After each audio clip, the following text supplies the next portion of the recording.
Hello दोस्तों, welcome to main point study. I hope आप सारे के सारे ठीक हो। तो आज हम करने वाले हैं जी मोस्ट इंपॉर्टेंट क्वेश्चन। ठीक है, हमारे इतिहास के मोस्ट इंपॉर्टेंट क्वेश्चन करने वाले हैं। और ये आपको पता है सेकंड पार्ट है वीडियो का। फर्स्ट पार्ट में मैंने यूरोप में राष्ट्रवाद और जो हमारा ये दूसरा वाला चैप्टर है यानी मुद्रण संस्कृति और आधुनिक दुनिया, इसके मोस्ट इंपॉर्टेंट क्वेश्चन करवा दिए थे। आज हम करेंगे भूमंडलीकृत विश्व का बनना, हमारा औद्योगिकरण का युग और भारत में राष्ट्रवाद। इन तीन चैप्टर के मोस्ट इंपॉर्टेंट क्वेश्चन करेंगे। और देखो, ये सिर्फ मोस्ट इंपॉर्टेंट क्वेश्चन नहीं है, ये सारे के सारे पीवाईक्यूज है। ठीक है, ये सारे के सारे पीवाई में, ये देखो मैं आपको यहाँ पर दिखा देता हूँ। 2015 में आया हुआ है, 2011 में आया हुआ है, 2011 में आया हुआ है, 2012 में आया हुआ है। नीचे भी सारे के सारे जो भी क्वेश्चन आपको मिलेंगे ना, वो किसी ना किसी एग्जाम में आ रखे हैं। ठीक है जी। तो बेसिकली जो भी हम क्वेश्चन वगैरह करेंगे सारे के सारे पीवाई क्यूज है। Yes sir no. तो बाकी फर्स्ट पार्ट आप देख लेना। ठीक है, जैसे मैंने बताया कि यूरोप में राष्ट्रवाद का उदय और जो हमारा दूसरा वाला चैप्टर है ये वाला मुद्रण संस्कृति और आधुनिक दुनिया, इसके मोस्ट इंपॉर्टेंट क्वेश्चन मैं पहले अपलोड कर चुका हूँ। ठीक है, तो वो देख लेना आप। दूसरी बात यह है कि अगर आपको लाइव वगैरह करने हैं, क्योंकि हम लाइव वगैरह मैराथन भी कर रहे हैं एमसीक्यू की। ठीक है, तो वो मैं करूंगा अपने व्लॉगिंग चैनल पे भरत कुमार कोरवाल पे, बिल्कुल लाइव आकर आपको एमसीक्यू वगैरह दूंगा, जो आपको सॉल्व वगैरह करने हैं, साथ साथ में सॉल्व करेंगे। ठीक है जी, तो इस चैनल पे आ जाना आप। दूसरी बात है, वैसे तो हमारा एक दूसरा भी चैनल है मेन पॉइंट टेक करके, वहाँ पर बेसिकली मैं अर्निंग से रिलेटेड वीडियो बनाता हूँ कि आप एनिमेशन वीडियो कैसे बना सकते हो, है ना। आप दूसरे की वीडियो कॉपी करके यूट्यूब पर डाल के अर्न कैसे कर सकते हो। ओके, और आप वेबसाइट कैसे बना सकते हो, वेबसाइट से कितनी अर्निंग होती है, सारी की सारी चीज़ें इसके बारे में बाद में बात करेंगे। बट एक और बात यार, क्या ना, आप ये क्वेश्चन करने के बाद है ना, मैं आपको बता दूं कि सिर्फ इतिहास के नहीं, बाकी सारी की सारी बुक, चाहे वो भूगोल हो गया, अर्थशास्त्र हो गया, हमारा लोकतांत्रिक हो गया, तीनों के तीनों बुकों के मोस्ट इंपॉर्टेंट क्वेश्चन डाल रहा हूँ। सबका लिंक आपको नीचे डिस्क्रिप्शन में मिल जाएगा। और साथ में ना सैम्पल पेपर वगैरह भी अपलोड करें हैं, तो वो देखना मत भूलना। ठीक है, तो चलो जी स्टार्ट करते हैं। भूमंडलीकृत विश्व का बनना, उसके बाद हम करेंगे औद्योगिकरण का युग, फिर हम करेंगे भारत में राष्ट्रवाद। शुरू करते हैं। पहले क्वेश्चन पे आ जाते हैं कि नहर बस्ती, जिसको हम कैनाल कॉलोनी कहते हैं, वो क्या होती है और इसे क्यों बनाया गया था, मैं आपको बता देता हूँ।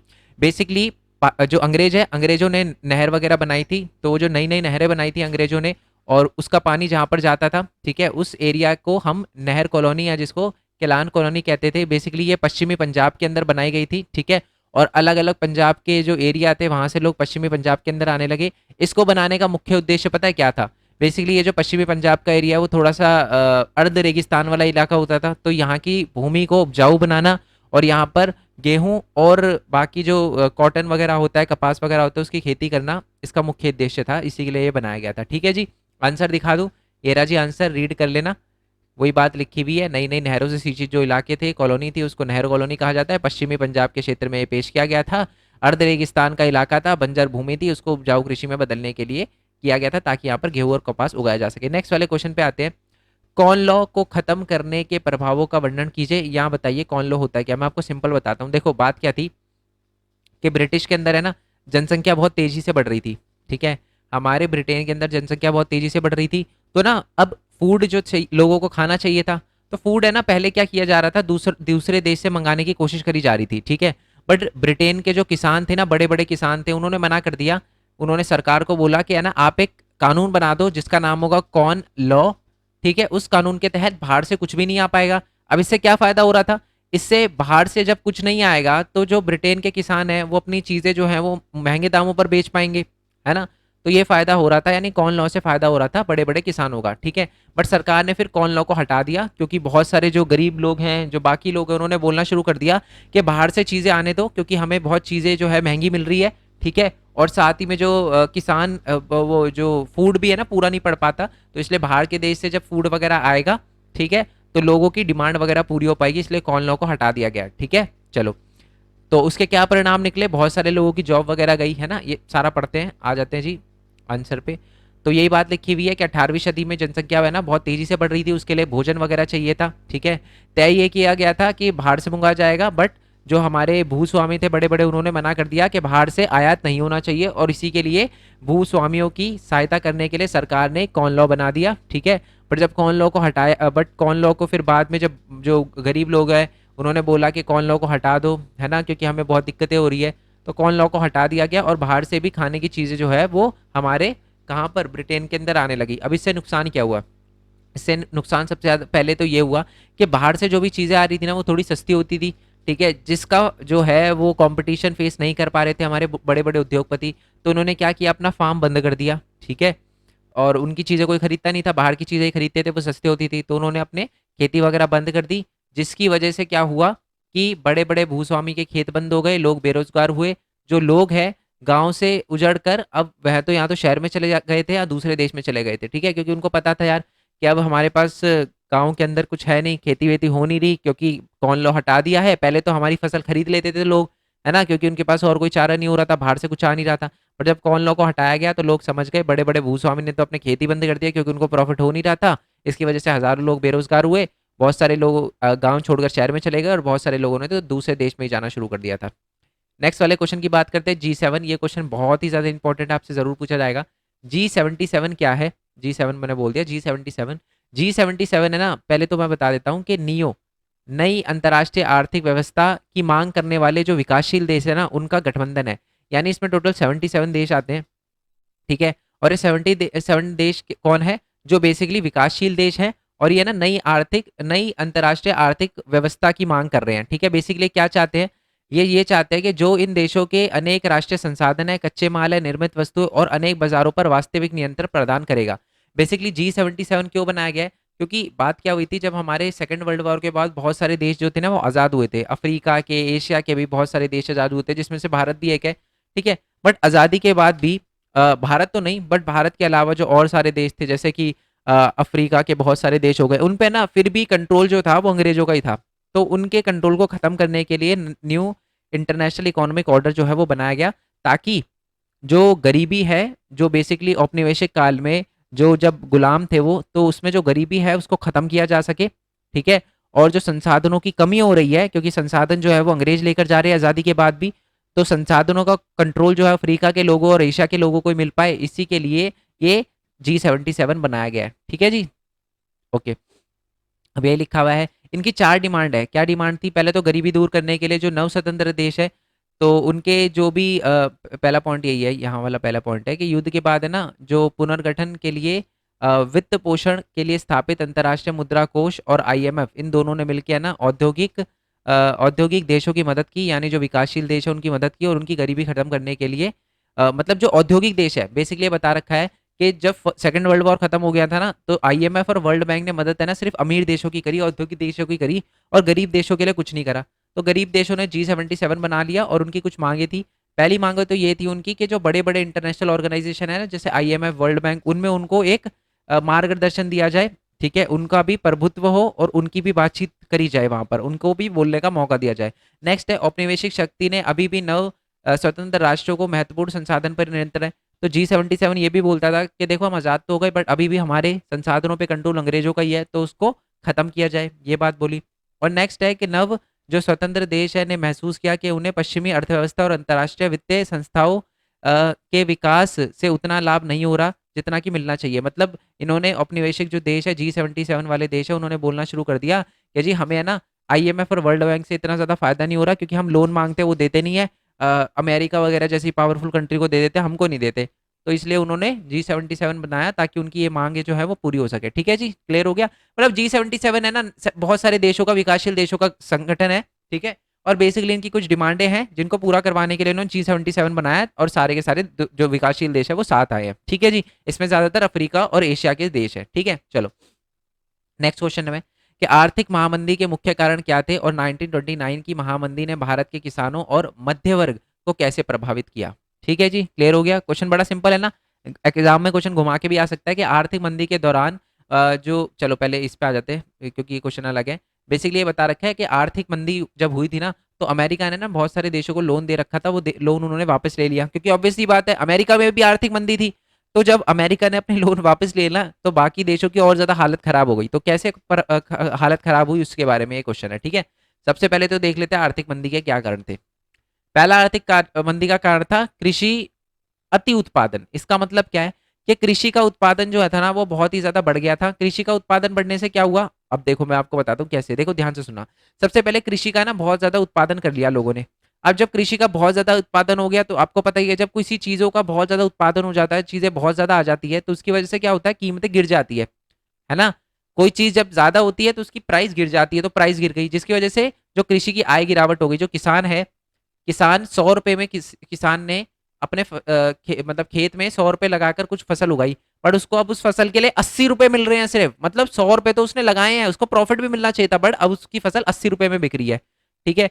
तो इसी की वजह से प्रॉब्लम आ गई। अमेरिका जो है बेसिकली अमेरिका ऋण पर निर्भर देशों को अब एक गंभीर संकट का सामना करना पड़ा। अब बहुत सारे देश, ये अमेरिका के साथ हुआ था, और बहुत सारे देश जो है ना जिन्होंने अमेरिका से लोन नहीं रखा था, अमेरिका ने कहा जी मेरा लोन वापस कर दो जल्दी, मेरे देश में दिक्कत आ रही है। इसकी वजह से बाकी देशों को लोन देना पड़ा। जो अमेरिका से ले रखा था उनसे बहुत ज्यादा हालत खराब हो गई, बहुत सारे बैंक तो दिवालिया हो गए।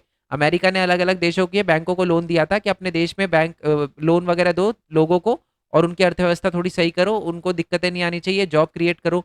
बट जब अमेरिका में खुद में दिक्कत आ गई, अमेरिका के किसान की आय गिरावट हो गई, ये सारी की सारी प्रॉब्लम हो गई, तो अमेरिका ने लोन वापस मंगवा लिया, जिसकी वजह से जो बाकी देश के बैंक थे वो तो ध्वस्त हो गए। ठीक है। अब भारत के अंदर क्या दिक्कतें आई, चलो भारत के अंदर देखते हैं। तो भारत के अंदर भी जी कृषि की कीमतें जो है वो घटी थी। ठीक है, बहुत घट गई थी 1930 के दशक में तो। और कृषि की जो वस्तुएं थी उनकी मांग में भी कमी आई थी। किसानों को फसल बेचना, फसल भी बेचनी थी, और उनके लिए लगान चुकाना मुश्किल हो गया था। अंग्रेज लगान वगैरह लेते थे, टैक्स वगैरह लेते थे, और वो जो हमारे इंडियन है वो टैक्स नहीं भर पा रहे थे, ये प्रॉब्लम आई। किसानों पे भारी कर्ज हो गया था, और उनकी जमीन जो थी वो जो गिरवी रखी हुई थी, ठीक है, वो भी उनको बेचनी पड़ गई थी। जिन्होंने अपनी जमीन गिरवी रखी थी और अपनी बचत का उपयोग किया था वो तो कर्ज में ही डूब गए थे, है ना। ऑब्वियस सी बात है, उनको लग रहा था जी कि कृषि से फायदा होगा, बट उनको क्या पता था कि महामंदी आ गई तो उनका नुकसान हो गया, जिसकी वजह से उनकी जमीन भी उनके हाथ से छिन गई थी।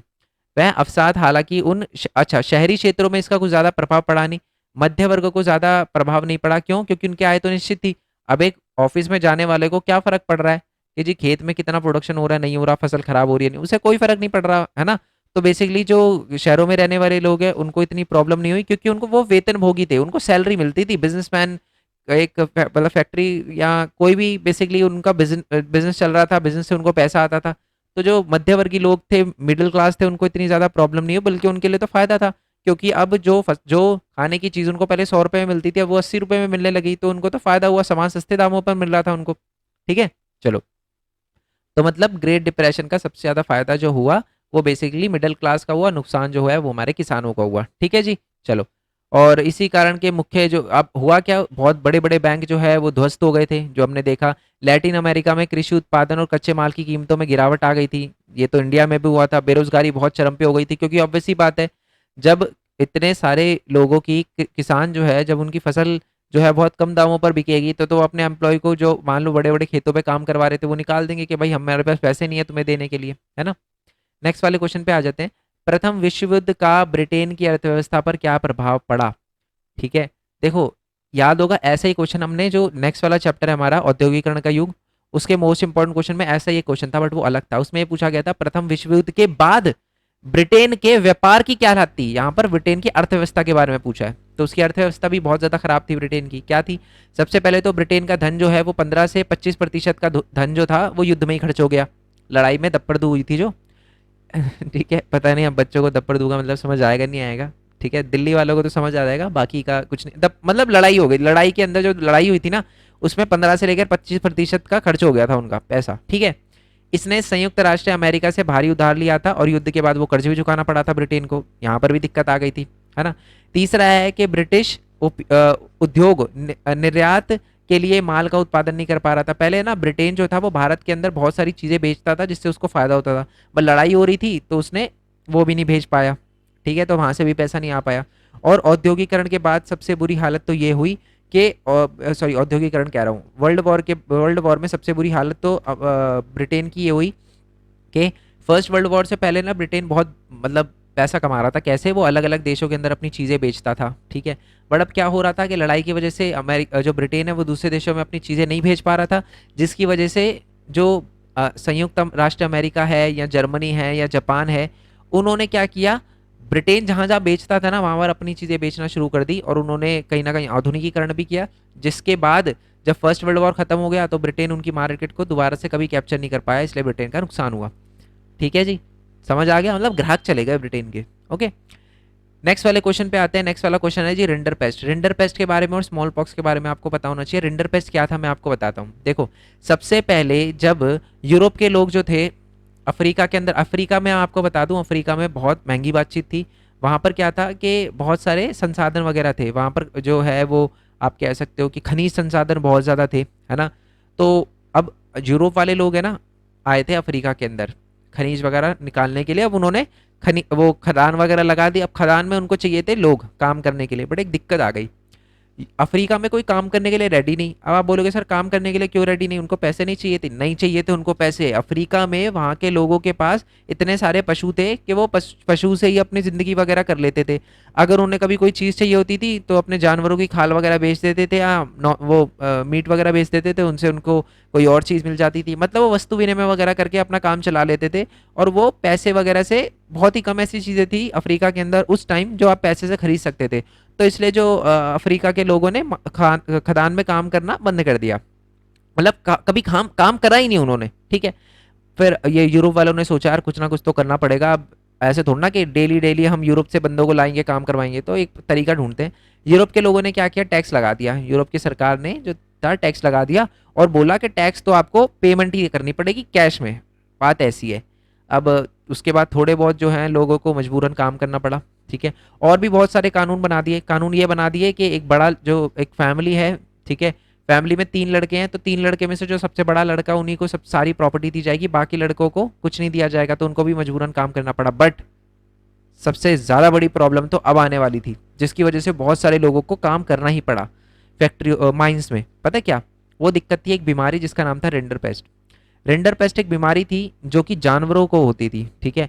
अब देखो अफ्रीका की पूरी लोगों की इकोनॉमी जानवरों पे चलती थी। तो हुआ क्या कि यूरोप के जो लोग आए थे उनके जानवरों को एक बीमारी हो रखी थी रेंडर पेस्ट, और वो यूरोप के अफ्रीका के बाकी जानवरों को फैल गई। अफ्रीका में 90% जो जानवर है ना वो वैसे ही मर गए। और आपको मैंने बताया अफ्रीका के लोग जानवरों पे निर्भर रहते थे, अब वो मर गए जानवर। तो उसको फिर उनको मजबूरन जो है वो कुछ खाने के लिए चाहिए चाहिए था। वस्तु विनिमय नहीं कर सकते थे वो, कब के अब वस्तु विनिमय करने के लिए जानवर ही नहीं है उनके पास, तो उनको ज़बरदस्ती आप कह सकते हो काम करना ही पड़ा खदानों के अंदर, ठीक है, रेंडर पेस्ट की वजह से। यस और नो क्लियर हो गया? यहाँ पर रेंडर पेस्ट के बारे में भुगतान और क्या क्या, अच्छा ये है ना रेंडर पेस्ट के बारे में, इसमें मैंने अफ्रीका ज़्यादा नहीं लिखा बट मैंने आपको बता दिया। ये है ना, मैं कोई दिक्कत नहीं है, ये रेंडर पेस्ट का ना तो अलग पैराग्राफ और है थोड़ा सा, वो मैं ऐड कर दूंगा। बट समझ आ गया ना, रेंडर पेस्ट बीमारी थी जिसकी वजह से प्रॉब्लम क्रिएट हुई थी। चलो नेक्स्ट क्वेश्चन पे आते हैं कि एक और बीमारी थी जिसका नाम था स्पेनिश फ्लू। जैसे हमने देखा जो हमारी रेंडर पेस्ट थी वो तो अफ्रीका में हुई थी जानवरों को, है ना, जानवर सारे के सारे लोग मर गए थे। बट एक और बीमारी थी जिसका नाम था जी स्मॉल पॉक्स। और स्मॉल पॉक्स ने कहीं ना कहीं अमेरिका के लिए दिक्कत क्रिएट कर दी। अब कैसे, मैं समझाता हूँ। यूरोप के लोग जैसे अफ्रीका गए थे ना, तो यूरोप के ही कुछ लोग जो थे स्पेनिश वगैरह वो गए थे अमेरिका। अमेरिका पहले, इससे पहले कभी कोई नहीं गया था। जब वो स्पेनिश लोग अमेरिका गए थे उन्होंने देखा यार यहाँ पर तो बहुत सारी चीज़ें होगी, है ना, तो खेत वगैरह हैं ये सारे के सारे। तो उन्होंने क्या किया, बेसिकली अमेरिका पे कब्जा करना शुरू की कोशिश करी। अब दिक्कत यह है कि अमेरिका के लोग तो लड़ेंगे, आदिवासी लोग थे वो तो फिर तगड़ी तरीके से लड़ते। बट उनको लड़ने की जरूरत नहीं पड़ी, उनको हथियार उठाने नहीं पड़े। किसको? यूरोप वाले लोगों को, अमेरिका के लोगों को डराने के लिए या मारने के लिए हथियार की जरूरत ही नहीं पड़ी। क्यों? यूरोप के लोगों को है ना एक बीमारी हुई थी बहुत टाइम पहले जिसका नाम था स्मॉल पॉक्स। स्मॉल पॉक्स है ना बेसिकली दाने नहीं होते, चेचक कहते हैं जिसको हिंदी में, है ना। और वो बीमारी यूरोप के लोगों को हुई थी। बट यूरोप के लोगों के बॉडी में अब इम्यून सिस्टम इनका इतना डेवलप हो गया था कि उनको बीमारी जो है वो असर नहीं कर रही थी। और जब यही लोग, यूरोप के लोग जब अमेरिका में गए तो अमेरिका के लोगों को तो कभी नहीं हुआ था चिकन पॉक्स, तो उनकी बॉडी इम्यून नहीं थी। जिसकी वजह से जब यहाँ पर पहुंचे जो हमारे स्पेनिश लोग थे तो बाकी सारे लोगों को क्या हो गया, अमेरिका के लोगों को चिकन पॉक्स हो गया और बहुत सारे लोग मारे गए। और इसी का फायदा उठाकर स्पेनिश ने कहीं ना कहीं कब्जा कर लिया, किस पर? अमेरिका पर। अब देखो, आप ऐसी ऐसे किसी बंदे से तो आप बहुत प्यार से लड़ सकते हो, बट आप ऐसी चीज से कैसे लड़ सकते हो जो आप देख ही नहीं सकते? तो इतने सारे लोग मारे गए अफ्रीका अमेरिका के, तो उन्होंने घुटने टेक दिए। एक तरह से आप कह सकते हो कि स्पेनिश की जीतने में बहुत ज्यादा हेल्प इस बीमारी ने करी जिसका नाम था स्मॉल पॉक्स, ठीक है। उसी के बारे में लिखा हुआ है कि स्पेनिश ने हथियारों नहीं, चेचक की वजह से, स्मॉल पॉक्स की वजह से जो जीत हासिल करी थी। और वो मैं आपको बता चुका हूँ कैसे हासिल करी थी, कि यूरोप के लोग तो जी प्रतिरोधक बन गया था उनकी बॉडी में, बट ये बीमारी जब अमेरिका पहुंची तो बहुत ज़्यादा लोगों को दिक्कत हुई, ठीक है।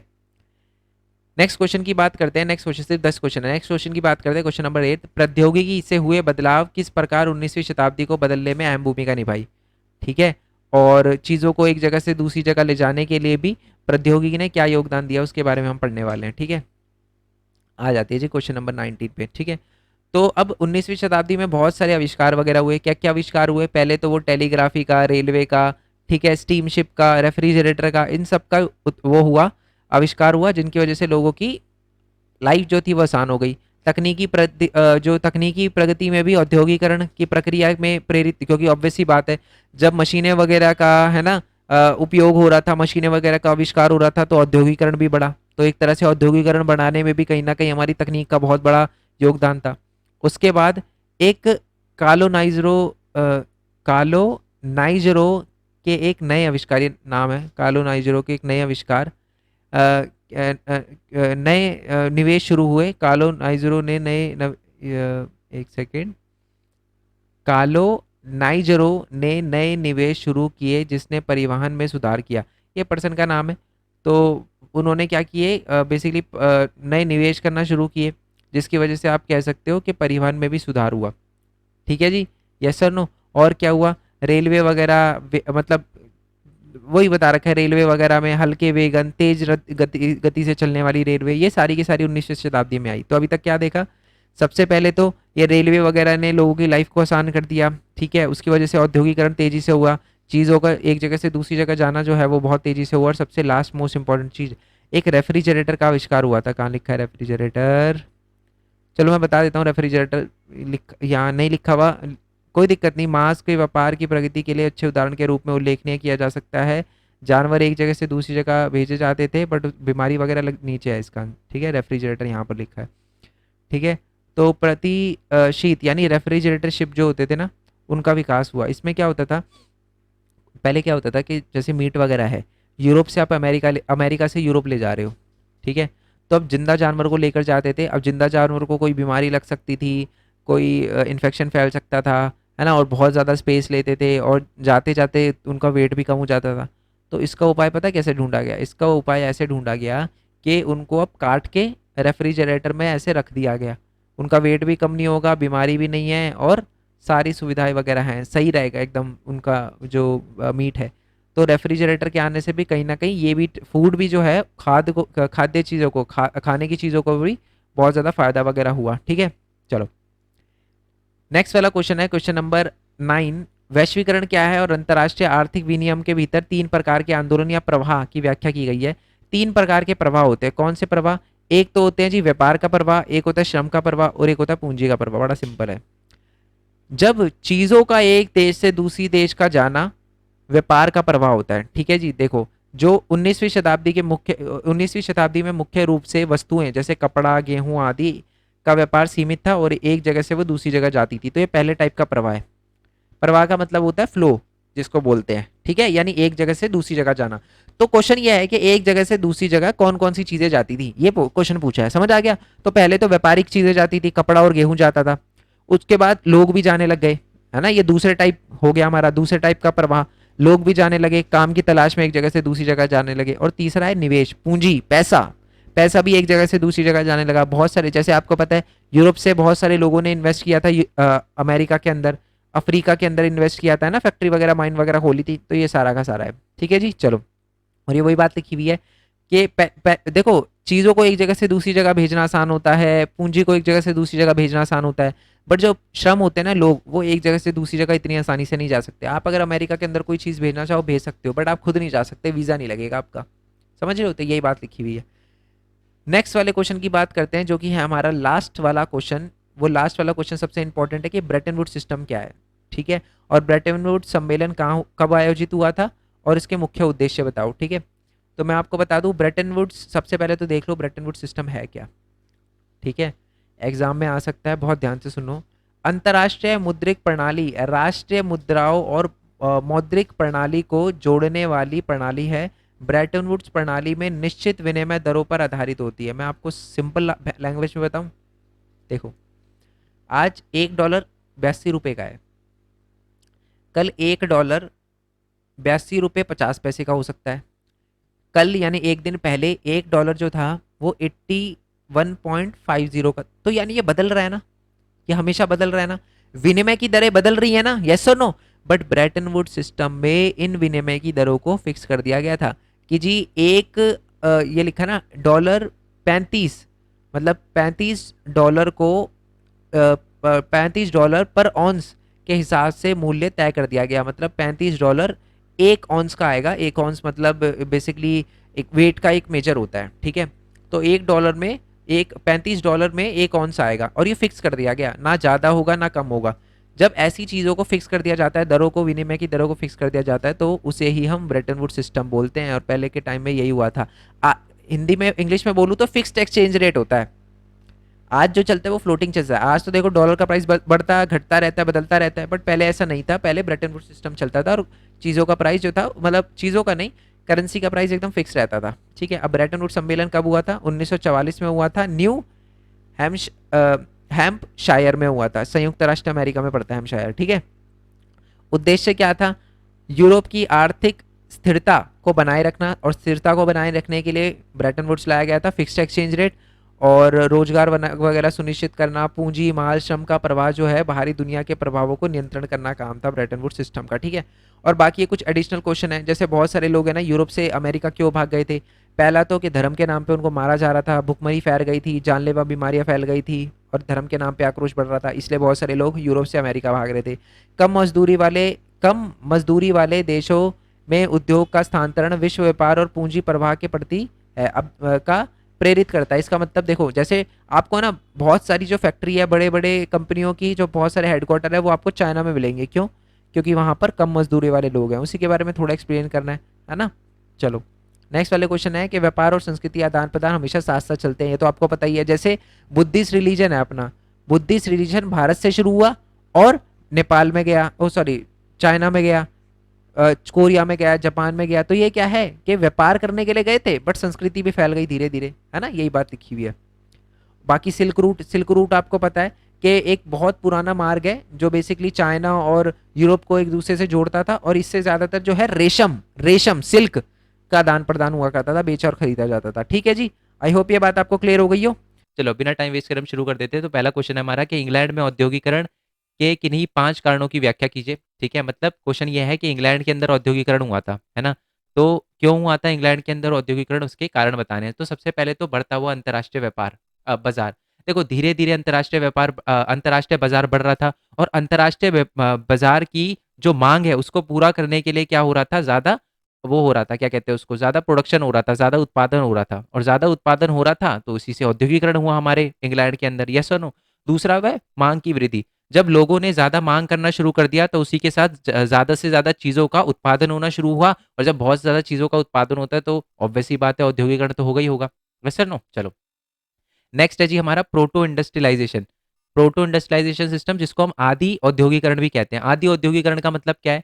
क्या ना, देखो हमारे क्या कहते हैं उसको, इंग्लैंड के अंदर आपको पता है हमने पढ़ा था, जिसमें हमने ये देखा था कि इंग्लैंड के अंदर या मैं बोलूँ यूरोप के अंदर पहले से ही चीजें बनना शुरू हो गई थी, बट वो फैक्ट्रियों में नहीं बनती थी, उद्योगों में नहीं बनती थी, वो बनती थी लोगों के घरों पे। और इसी को हम प्रोटो इंडस्ट्रियलाइजेशन सिस्टम कहते हैं। तो बेसिकली प्रोटो इंडस्ट्रियलाइजेशन सिस्टम ने ही विकास किया था, एक तरह से औद्योगिक क्रांति का वो एक आधार था। ठीक है, देखो जब आप स्कूल में जाते हो तो 10th करने के लिए आपको क्या करनी पड़ती है? सबसे पहले फर्स्ट क्लास पढ़नी करती है। फर्स्ट क्लास बेस होती है, एबीसीडी सीखोगे, अ से अनार सीखोगे, तभी तो आगे बढ़ोगे। तो वैसे ही प्रोटो इंडस्ट्रियलाइजेशन जो था हमारा, जिसको हम आदि औद्योगिकरण बोलते हैं, वो हमारे औद्योगिकरण का आधार था। ओके। ओके। इसी के साथ साथ नए नए आविष्कार भी हो रहे थे, और नए नए आविष्कार हो रहे थे जिसकी वजह से औद्योगिकरण और बहुत ज्यादा तेजी से हुआ, जिसकी वृद्धि बहुत ज्यादा बढ़ गई। जैसे इसमें लिखा है कार्डिंग, ट्विस्टिंग, स्पिनिंग, रोलिंग, इन सारी की सारी चीजों में बहुत ज्यादा आविष्कार हुए, जिससे कहीं ना कहीं उत्पादन बढ़ा और हम औद्योगिकरण की तरफ गए। ओके। नेक्स्ट है कि पूंजी की उपलब्धता। इंग्लैंड में है ना, जो हमारे व्यापारी थे उनको बहुत आसानी से पूंजी वगैरह मिल जा रही थी, पैसे वगैरह मिल जा रहे थे। अब जब हमारे उद्योगपति को पैसा मिलेगा तो वो क्या करेंगे? पैसा जो उनको मिलेगा वो क्या करेंगे, उनसे कंपनी वगैरह स्टैब्लिश करेंगे, अपने एरिया का विकास करना चाहेंगे, तकनीकी विकास करेंगे। तो जब पैसे आपको आराम से मिल जाए ना, है ना, तो आप बहुत तेजी से औद्योगिकरण करने लग जाते हो। और यही एक रीजन बना था इंग्लैंड में औद्योगिक क्रांति का, कि पैसे बहुत ईजिली, क्योंकि बैंक वगैरह बहुत व्यापार इंग्लैंड में स्टार्ट हो गए थे, तो लोन लेना और इंग्लैंड में पैसे वगैरह जुटाना बहुत ईजी हो गया था। तो सबने फैक्ट्री वगैरह खोल के उत्पादन को बढ़ाना शुरू किया। ठीक है। लास्ट पॉइंट है कच्चे माल की उपलब्धता। तो इंग्लैंड में आपको पता है कोयला हो गया, लोहा हो गया, इसकी उपलब्धता भी, उपलब्धता जो है वो बहुत आसानी से मिल जाते थे। तो इसीलिए लोगों ने इसके फैक्ट्रियां खोलना शुरू कर दिया और औद्योगिकरण इंग्लैंड में शुरू हो गया। ठीक है। बेसिकली आपको पता है ना, औद्योगिकरण जो था हमारे इंग्लैंड के अंदर कोयला और लोहा, यस्क और कॉटन, इन तीनों चीजों से ही बढ़ा था या हुआ था। ठीक है जी, क्वेश्चन नंबर 1 हो गया क्लियर। ओके जी, नेक्स्ट क्वेश्चन पे आते हैं। बाजार में श्रम की बहुतायत से श्रमिकों के जीवन पर कैसे प्रभाव पड़ा? एग्जाम, इंग्लैंड की बात हो रही है यहाँ पर, एग्जाम में क्वेश्चन घुमा के भी आ सकता है कि बताओ कि 1850 के दशक में या 1700 या 1800 या 1900 के दशक में हमारे श्रमिकों की हालत कैसी थी? तो मैं आपको बता दूं, हमारे श्रमिकों की हालत बहुत ही ज़्यादा खराब थी। ठीक है, कुल मिलाकर मजदूरों की जो जीवन जीवन था वो बहुत ही दयनीय था।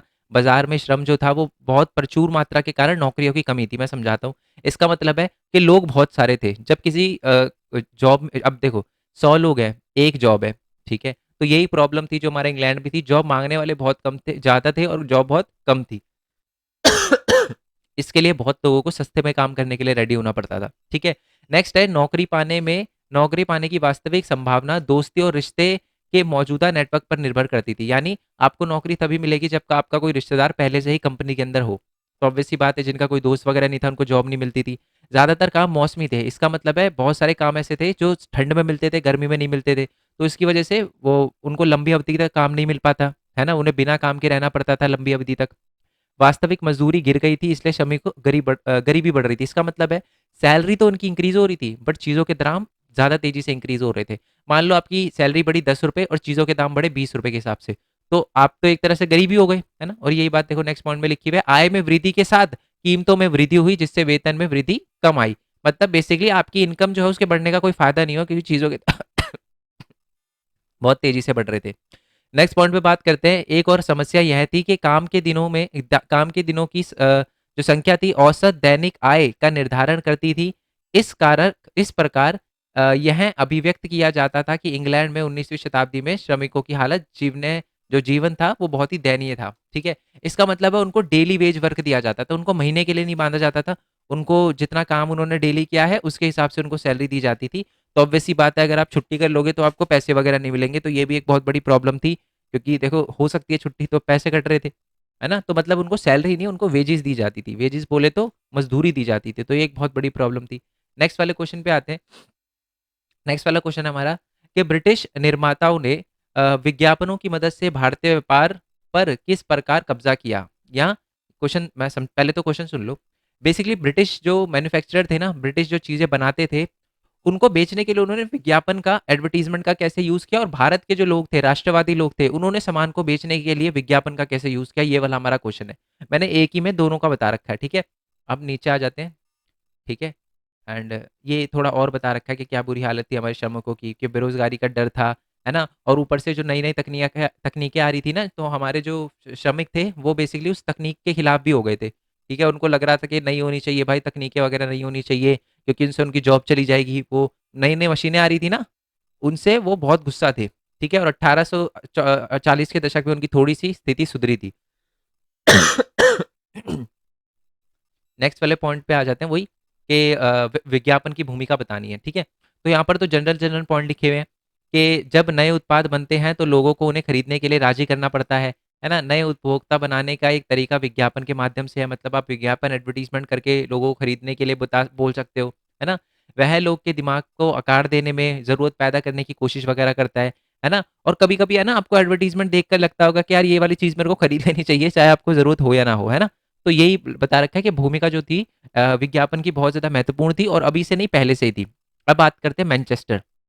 मैनचेस्टर यानी मैनचेस्टर आपको पता है ब्रिटेन के अंदर है। तो जो ब्रिटिश जो हमारे निर्माता थे वो चीज़ें बेचने के लिए क्या करते थे, वो क्या करते थे कि है ना, चीज़ों पर लेबल लगा देते थे। किस चीज़ का वो लेबल लगा देते थे? Made in Manchester.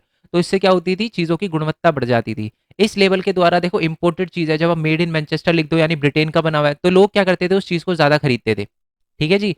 और साथ ही में वो क्या करते थे, कभी कभार नवाबों की फोटो वगैरह भी लगा देते थे। ठीक है, बेसिकली वो ये संदेश देना चाहते थे कि आप अगर इस शाही व्यक्ति का सम्मान करते हो तो आपको गुणवत्ता का सवाल नहीं उठाना चाहिए, इस चीज़ को खरीदना चाहिए। तो ऐसे ब्रिटेन वगैरह के जो मैनचेस्टर के जो उद्योगपति थे वो ये तरीका अपनाते थे। हमारे इंडियन जो थे वो अलग तरीका अपनाते थे। हमारे इंडियन लगाते थे बहुत सुंदर सुंदर भगवान की फोटो। ठीक है, कैलेंडर में देवी देवताओं की छवियां वगैरह लगाते थे, फोटो वगैरह लगाते थे। ऑब्वियस सी बात है, हमारे भगवान, अब ये देखो, किसी चीज़ पर भगवान की फोटो लगाने का मतलब ये होता है कि आप लोगों को कनेक्ट करवा रहे हो भगवान से, कि हाँ जी आप इस चीज़ पर भगवान की फोटो आप इसे खरीदो, ऐसा है ना। तो यही किया गया है ना, भगवान की पिक्चर्स वगैरह बनाई गई, और साथ में जो हमारे राष्ट्रवादी थे ना, वो तो साफ लिख देते थे कि भाई अगर आप ये चीज़, अगर आप चाहते हो कि भारत का सपोर्ट करना चाहते हो तो ये चीज़ खरीदो, है ना? जो कि एक सही बात भी थी, क्योंकि अंग्रेजों को लोग बहुत सपोर्ट करते थे, इंडियन को नहीं करते थे।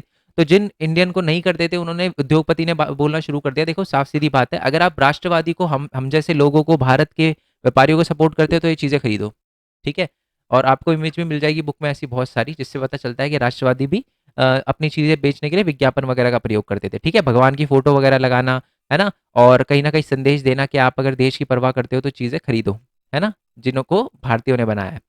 नेक्स्ट वाले क्वेश्चन पे आते हैं कि ईस्ट इंडिया कंपनी ने गुमाश्तो, अभी गुमाश्तो क्या होता है, गुमाश्तो को क्यों लगाया, और गांव में गुमाश्तो और बनकोरा के बीच में अक्सर झड़पें क्यों होती थी, 5 कारण स्पष्ट करें। पहले तो मैं गुमाश्तो समझा देता हूँ, ये गुमाश्तो होता क्या है। बात ऐसी थी क्या ना, ब्रिटिश जो थे वो, उनको हिंदी बोलनी आती नहीं थी, ठीक है? उनको कुछ भी नहीं आता था बेसिकली। तो उन्होंने क्या किया, एक बंदे को पकड़ा, उसको जॉब दे दी, और जॉब का नाम था गुमाश्त, ठीक है जी? गुमाश्त नाम की जॉब थी। अभी उस बंदे का काम क्या था, ये जाता था बुनकरों के पास और बुनकरों को बोलता था, देखो मैं आपको सारी चीज़ें दूंगा, पैसे वगैरह दूंगा, बट आप जो चीज़ें बनाकर है ना, मेरे को ही देना, है ना? और आप किसी और को, जैसे आपने मान लो गुमाश्त ने बोला कि अगर मैं आपको 1000 रुपये दूंगा ना, तो अब जो भी कपड़ा वगैरह बनाओगे वो मेरे को ही बेचना, और किसी को नहीं बेच सकते आप, है ना? तो ये था गुमाश्त। तो बेसिकली अब उस गुमाश्त के बहुत सारे काम थे, क्या क्या काम थे पहले हम वो देख लेते हैं। फिर देखेंगे कि गुमाश्त और हमारे बुनकरों के बीच में लड़ाई क्यों होती थी। तो पहला पॉइंट तो यह है कि बुनकर का काम का पर्यवेक्षण करना, ठीक है? पर्यवेक्षण करना का मतलब क्या होता है, बेसिकली नजर रखना, सुपरवाइज करना जिसको हिंदी में बोलते हैं, ठीक है जी? इंग्लिश में बोलते हैं, सॉरी।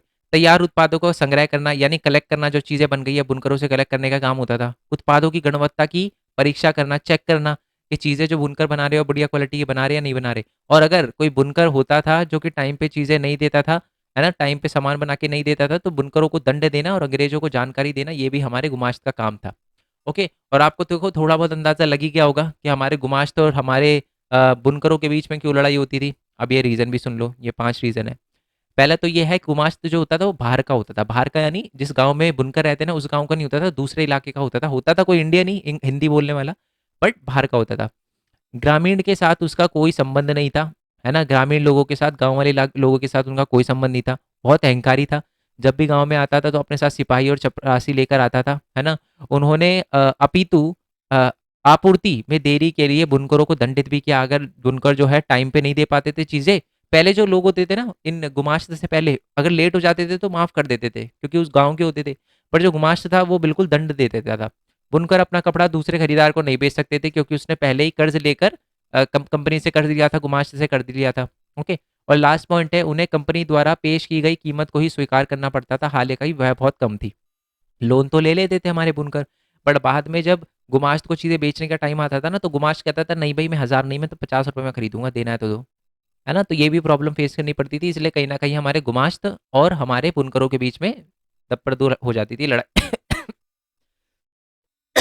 लड़ाई वगैरह हो जाती थी, ठीक है जी? चलो।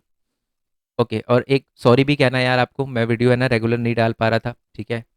आ, जब भी कुछ ऐसा होता है ना यार, तो बहुत बुरा लगता है यार, बताओ। एग्जाम के टाइम में ही ढंग से हेल्प नहीं कर पा रहा। क्वेश्चन नंबर फिफ्थ की बात करते हैं कि 19वीं शताब्दी में यूरोप के उद्योगपति मशीनों की अपेक्षा हाथ के श्रम को अधिक पसंद क्यों करते थे। इसका मतलब है कि बहुत सारे यूरोप में ऐसे उद्योगपति थे, उद्योगपति यानी मालिक थे, फैक्ट्री के मालिक। वो है ना, अपनी फैक्ट्री के अंदर मशीनों को कम रखते थे या रखते ही नहीं थे मशीनों को, और लोगों को ज़्यादा जॉब देते थे, है ना? मतलब मशीन जो थी वो काम जल्दी कर देती थी, बट फिर भी वो मशीनों को पसंद नहीं करते थे, वो चाहते थे ज़्यादा से ज़्यादा लोग काम करें। अच्छा, क्या रीज़न थे इसके? बड़े सिंपल सिंपल रीज़न है। पहला, मानव श्रम की कोई कमी नहीं थी, लोग बहुत ही ज़्यादा थे, ठीक है? और वो सस्ते में काम करने के लिए रेडी हो जाते थे। जो नई नई मशीनें हैं ना, उनको वो लगाना वो नहीं चाहते थे, क्योंकि वो बहुत ज़्यादा खर्चीली होती थी, मशीनें बहुत महंगी होती थी। और दूसरी बात है, बहुत सारे उद्योग जो थे वो मौसमी उद्योग थे, है ना? हाथ से काम करना बेहतर था। इसका मतलब ये है कि देखो, मान लो आपका, आपकी कुछ शराब का है, कुछ काम वगैरह है, यूरोप में बहुत चलता है। सर्दियों में तो चलेगा काम, सर्दियों में मान लो आपने कोई मशीन वगैरह खरीदी है, 6 महीने सर्दियों में चली, गर्मियों में फिर बंद करनी पड़ेगी, क्योंकि शराब का काम इतना नहीं चलेगा। कुछ बच्चे बोलेंगे सर 24/7 365 दिन चलता है, बट ऐसा नहीं है, यूरोप में ऐसा नहीं होता। यहाँ ज़्यादा नहीं होता था। तो इसीलिए लोगों को रखना सही रहता था, क्योंकि 6 महीने रखो, 6 महीने लात मार के निकाल दो, तो ये वाला तरीका अपनाते थे वो। और लास्ट है कि बाजार में बारीक जटिल काम की मांग थी। मतलब कोई भी जैसे हस्तकला का काम कर रहे हो, तो ना हाथ से जो फिनिशिंग आती है ना वो मशीन से नहीं आती थी, तो इसलिए भी जो हमारे उद्योगपति थे वो हाथ से बनी चीज़ों को प्रेफर करते थे। नेक्स्ट वाले क्वेश्चन पे आते हैं। क्वेश्चन नंबर 6 है हमारा कि प्रथम विश्व युद्ध के दौरान के बाद हमारे ब्रिटेन के व्यापार पर क्या असर पड़ा है। बहुत ही ज़्यादा इंपॉर्टेंट क्वेश्चन है। इसका एक चैप्टर नंबर 3 भी है जो हमने अपलोड करा है, आपने नहीं देखा तो उसके भी मोस्ट इंपॉर्टेंट क्वेश्चन का लिंक आपको नीचे डिस्क्रिप्शन में मिल जाएगा, भूमंडलीकृत का बनना। उसमें एक क्वेश्चन था, क्वेश्चन ये था कि प्रथम विश्व युद्ध के बाद ब्रिटेन की अर्थव्यवस्था पे क्या असर पड़ा। अभी हम देखने वाले ब्रिटेन के व्यापार के पे क्या असर पड़ा।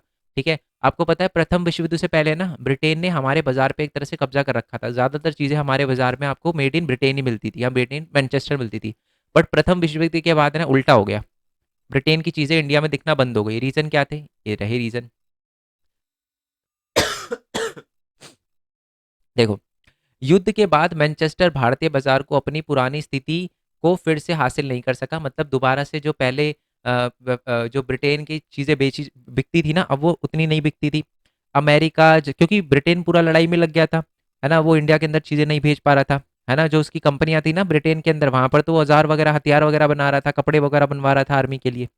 अमेरिका, जर्मनी, जापान के साथ औद्योगिकरण, आधुनिकीकरण और प्रतिस्पर्धा करने में असमर्थ हो गया था। इसका मतलब है जब लड़ाई में लगे हुए थे, ब्रिटेन वगैरह लड़ाई में लगा हुआ था, तो जो जापान है, फ्रांस है और अमेरिका है, ये अपना टेक्नोलॉजी में डेवलपमेंट कर रहा था, जो कि बाद में ब्रिटेन जो है उसको कॉम्पीट नहीं कर पाया। नेक्स्ट है, युद्ध के बाद ब्रिटेन की अर्थव्यवस्था चरमरा गई। कपास का उत्पादन फिर गिर गया और ब्रिटेन से सूती कपड़े का निर्यात नाटकीय रूप से गिर गया।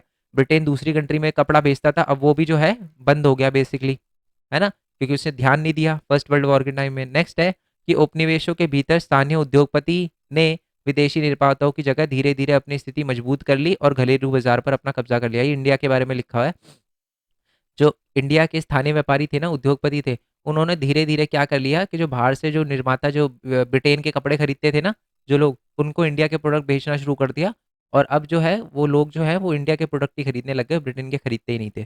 तो ये एक कह सकते हो कि बहुत ही ज़्यादा बढ़िया प्रभाव पड़ा था हमारे लिए, बट ब्रिटेन के लिए बहुत ही खराब प्रभाव था फर्स्ट वर्ल्ड वॉर। ठीक है, ये कुछ और पॉइंट भी लिखे हुए हैं, आप इसमें से भी लिख सकते हो, कोई दिक्कत नहीं है। बात वही है कि ओके, मैं क्वेश्चन भी देख लेता हूँ। हाँ, ये क्वेश्चन थोड़ा घुमा के भी आ सकता है कि मैनचेस्टर प्रथम विश्व युद्ध के बाद भारत के व्यापार पर अपना पुराना स्थान क्यों नहीं कर सका। ये भी वही बता रखा है। बात ये थी कि पहली बात तो ये है कि ना ये देखो वही आंसर लिखा हुआ है, ब्रिटेन मिले युद्ध उत्पादन में व्यस्त हो गई थी, है ना। ब्रिटेन में जितनी भी फैक्ट्रियाँ थी ना वो किसकी चीज़ें बना रही थी, औजार वगैरह हथियार वगैरह बना रही थी लड़ने के लिए, है ना। और भारत में वो कुछ भेज नहीं पा रहे थे, कपड़ा वगैरह भारत में पहले भेजते थे, वो भेज नहीं पा रहे थे। अचानक भारतीय कारखानों के पास मील की आपूर्ति के लिए एक विशाल घरेलू बाजार आ गया था। मतलब अब है ना भारत की मिलें जो है उनको फायदा हो गया था, क्यों, क्योंकि ब्रिटेन से कुछ आ नहीं रहा था। लोग तो कपड़े चाहिए लोगों को, तो भारत के कारखानों में काम बढ़ गया कि जी अब कपड़े चाहिए, कपड़े बनाओ इंडियंस के लिए। भारतीय कारखानों ने भी, और भारत के जो कारखाने थे वो बेसिकली ब्रिटेन में भी चीज़ें भेजे थे, क्या, जैसे जूट के बैग, सेना की वर्दी, कपड़ा, तंबाकू, सॉरी तंबू, तंबाकू कह रहा हूँ, तंबू, चमड़े के जूते, घोड़ा, घोड़ा, घोड़े की खच्चर की काठी, मतलब घोड़े नहीं है ये, घोड़े की खच्चर की काठी होती है, मतलब घोड़े के वो नीचे वो नहीं होता वो, ये वाला, इसको कहते हैं। ठीक है, और यहाँ उसकी सीट हो गई, और भी बहुत सारी चीज़ें बनाकर भेजा करते थे। ओके, और इसी वजह से आप कह सकते हो कि हमारे भारत का ज़्यादा फायदा हुआ और ब्रिटेन का कुछ फायदा नहीं हुआ, और वो दोबारा से नहीं। और जो ये लिखा है, फैक्ट्रियों में तो बहुत सारे लोग जो है उनको जॉब वगैरह जो है वो मिलने लग गई थी, बल्कि ज़्यादा काम बढ़ गया था। तो यही बातें लिखी हुई है, रीड कर लेना, क्लियर हो जाएगा आपको, बता ही चुका हूँ वैसे तो मैं। नेक्स्ट है कि क्वेश्चन नंबर 7 है, मैनचेस्टर के आगमन से भारतीय बुनकरों के सामने क्या समस्या आई। मैनचेस्टर यानी कि जब ब्रिटेन भारत के अंदर पहली बार आए, ठीक है, और उन्होंने भारत के अंदर व्यापार करना शुरू किया, तो उस समय भारत के जो बुनकर थे उनके सामने क्या क्या समस्या आई। तो ये देखो समस्या लिखी हुई है, भारतीय सूती वस्त्र पर भारी आयात शुल्क के कारण भारत में निर्मित बाजार ध्वस्त हो गया। इसका मतलब क्या है, पहले ना क्या होता था, इंडिया से बाहर जाती थी चीज़ें, जैसे ब्रिटेन जाती थी, तो इंडिया के अंदर 10 रुपए की होती थी, ब्रिटेन के अंदर भी 10 रुपए की बिकती थी। बट अब क्या हो गया कि ब्रिटेन ने क्या कर दिया, टैक्स लगा दिया, यानी 10 रुपए की इंडिया की कोई चीज़ है ना, वो अब यहाँ पर 100 रुपए की बिकेगी ब्रिटेन में। इससे नुकसान क्या होता था, इससे इंडिया की कोई चीज़ें खरीदता नहीं था क्योंकि इतनी महंगी थी। तो पहले तो ये था कि उन्होंने टैक्स वगैरह लगा दिए थे, जिससे बहुत प्रॉब्लम हुई थी भारत को। और अपने केस में उल्टा कर दिया। अपने केस में उल्टा कैसे, कि जो ब्रिटेन की चीज़ें आ रही है उन पर कोई टैक्स नहीं लगेगा, वो उतने में बिकेगी जितने में इंडिया में बिक रही है। मतलब उतने में बिकेगी जितने ब्रिटेन में बिक रही है। इससे क्या हो गया, लोगों ने ब्रिटेन के कपड़े, क्योंकि मेड इन मैनचेस्टर थे, वो खरीदना शुरू कर दिया। नेक्स्ट है, बुनकर अच्छी गुणवत्ता वाली कच्ची कपास को खरीद करने में सक्षम नहीं थे, क्योंकि इसका अधिकांश निर्यात किया जाता था। घटिया किस्म का कच्चा कपास जो है बाजार में कहीं नहीं टिक पाया। इसका मतलब ये है कि देखो बात ऐसी थी, ब्रिटेन वाले बड़े इंटेलिजेंट थे। वो क्या करते थे, इंडिया के से क्या ले जाते थे, रुई ले जाते थे। क्या ले जाते थे, रुई ले जाते थे। अब रुई अगर वो इंडिया से लेकर गए हैं तो इंडिया के जो बुनकर है ना, उनके पास रुई नहीं बचती थी, ठीक है। और घटिया क्वालिटी की रुई बचती थी, जिससे कुछ बन नहीं पाता था। तो इससे भी हमारे बुनकरों को नुकसान हुआ, रुई नहीं मिल पाई उनको। कच्चे कपास के निर्यात में वृद्धि के साथ कच्चे कपास की कीमत में भी वृद्धि हो गई। और आपको पता है, मतलब जो थोड़ी बहुत रुई बची वो भी बहुत महंगी हो गई, तो ये भी एक दिक्कत फेस करनी पड़ी। और इसके अलावा भारत में कारखानों का उत्पादन शुरू हो गया। कारखानों का उत्पादन शुरू हो गया, मशीनों से बने भारतीय सामान भी बाजार में आ गए। और दूसरा ये है कि भारत में भी जो चीज़ें हैं वो मशीनों से बनने लगी थी, तो हमारे बुनकर जो हाथ से चीज़ें बनाते थे ना, उनका एक तरह से टाइम जा चुका था। क्या क्या प्रॉब्लम थी, पहला तो ब्रिटिश ने वो टैक्स वगैरह लगा दिया था। दूसरा, सारी की सारी जो है ब्रिटेन की चीज़ें बन के आ रही थी, सस्ती होती थी वो चीज़ें, भारत की चीज़ें महंगी होती थी, है ना। और भारत के जो हमारे वो है ना बुनकर, उनको रुई नहीं मिल पाती थी बढ़िया क्वालिटी। और लास्ट है कि भारत के अंदर भी जो चीज़ें हैं मशीनों से बनी वो आने लग गई थी। क्वेश्चन नंबर 8 पे आते हैं। क्वेश्चन नंबर 8 है हमारा कि 19वीं शताब्दी में ब्रिटिश सरकार द्वारा भारतीय व्यापारियों पर लगाए गए किन्हीं तीन प्रतिबंधों का उल्लेख कीजिए। तो कौन कौन सी रिस्ट्रिक्शन लगाई थी ब्रिटिशरों ने। पहला तो व्यापार पर एक अधिकार थोप दिया। एक अधिकार थोपने का क्या मतलब है, बेसिकली अब है ना ब्रिटेन की जो गवर्नमेंट है ना, वही डिसाइड करती थी कि कौन सा व्यापारी भारत का किस चीज़ का व्यापार कर पाएगा। समझ लो, मतलब मान लो मैं भारत के अंदर बहुत बढ़िया कपड़े का व्यापारी था, तो मेरे को बोल दिया जाएगा कि भाई बंद कर दो काम अपना, क्योंकि अब एक अधिकार आ गया है, हम आपको परमिशन नहीं दे रहे। समझ रहे हो, भारतीय व्यापारी इसको औपनिवेशिक नियंत्रण के अधीन वस्तुओं का व्यापार वगैरह की अनुमति नहीं थी, वो व्यापार वगैरह नहीं कर सकते थे। उन्हें व्यापार संचालन के लिए पर्याप्त स्थान की अनुमति नहीं थी। मतलब उन्हें बोला जाता था कि आप व्यापार नहीं कर सकते, है ना, एक अधिकार थोप दिया था। दूसरा, भारत को निर्मित वस्तुओं में यूरोप के साथ व्यापार करने पर भी रोक लगा दी थी। ये भी बोल दिया कि जो भी चीज़ आप बनाओगे वो आप यूरोप पे भी नहीं भेज सकते, यह केवल कच्चा माल और खाद्यान्न वगैरह निर्यात कर सकते हो। मतलब आपको अगर यूरोप में कुछ बेचना भी है ना, तो आप बना बनाई चीज़ नहीं बेच सकते, आप कच्चा माल बेच सकते हो, रुई बेच सकते हो, रुई बेचो कोई दिक्कत नहीं है, पर आप बने बनाए कपड़े नहीं बेच सकते। तो ये यहाँ भी हमारे व्यापारियों को नुकसान हुआ, क्योंकि जो बनाकर बेचते थे चीज़ें, वो तो खत्म ही हो गया था, अब तो कच्चा माल ही भेज पा रहे थे, है ना, जिससे ऑब्वियस सी बात है कम प्रॉफिट होगा। नेक्स्ट पॉइंट है कि भारतीय व्यवसायियों को यूरोपीय प्रबंधन एजेंसी में शामिल होने की अनुमति नहीं थी। इसका मतलब मैं समझाता हूँ आपको क्या है। पहले तो ये पूरा पॉइंट पढ़ लेते हैं। भारतीय केवल पूंजी प्रदान कर सकते थे, जबकि प्रबंधन एजेंसी निवेश किया जाता था और व्यवसाय से संबंधित निर्णय लिए जाते थे। बात ऐसी है, मान लो मैं एक भारत का व्यापारी हूँ, बहुत पैसा है, अंधा पैसा है मेरे पास। एक एजेंसी होती थी जो कि किसी फैक्ट्री या किसी बिजनेस के अंदर मेन निर्णय लेती थी। तो मैं व्यापारी चाहे कितना अमीर हूँ, अगर मैं कितने भी पैसे दे दूँ इस एजेंसी को, बट मैं इसका मेंबर नहीं बन सकता। तो इसका मतलब मेरी ही कंपनी, भारतीय कंपनी को कौन देखेगा, ब्रिटेन, ब्रिटेन की जो आप कह सकते हो एजेंसियां है ना, वही कंट्रोल करेगी और वही निर्णय लेगी। तो ऑब्वियस सी बात है, वो तो निर्णय अपने फायदे के लिए लेगी, कहीं ना कहीं ब्रिटेन के फायदे के लिए लेगी। तो ये भी एक प्रॉब्लम बन गई थी हमारे भारतीय व्यापारियों के लिए। नेक्स्ट वाले क्वेश्चन की बात करते हैं। ब्रिटिश सरकार द्वारा लगाए गए कड़े आर्थिक नियंत्रणों के बावजूद भी भारतीय उद्यमी जो थे वो व्यापार में कैसे बचे रहे। मतलब ब्रिटेन ने देखो कितनी बुरी तरीके से हमारे वो लगा दिए थे, है ना, क्या रिस्ट्रिक्शन वगैरह लगाई थी हमारे उद्योगपति पे, एजेंसी में नहीं आ सकते वो, चीज़ें दूसरे कंट्री में नहीं बेच सकते, है ना। बट फिर भी उन्होंने, हमारे भारत के व्यापारी फिर भी बचे रहे। बहुत सारे व्यापारी जो थे वो उस टाइम में बहुत अमीर भी बने। ऐसा कैसे हो गया, तो ये कुछ रीज़न लिखे। पहला तो है कि 19वीं शताब्दी के उपरांत जब भारतीय व्यापारी ने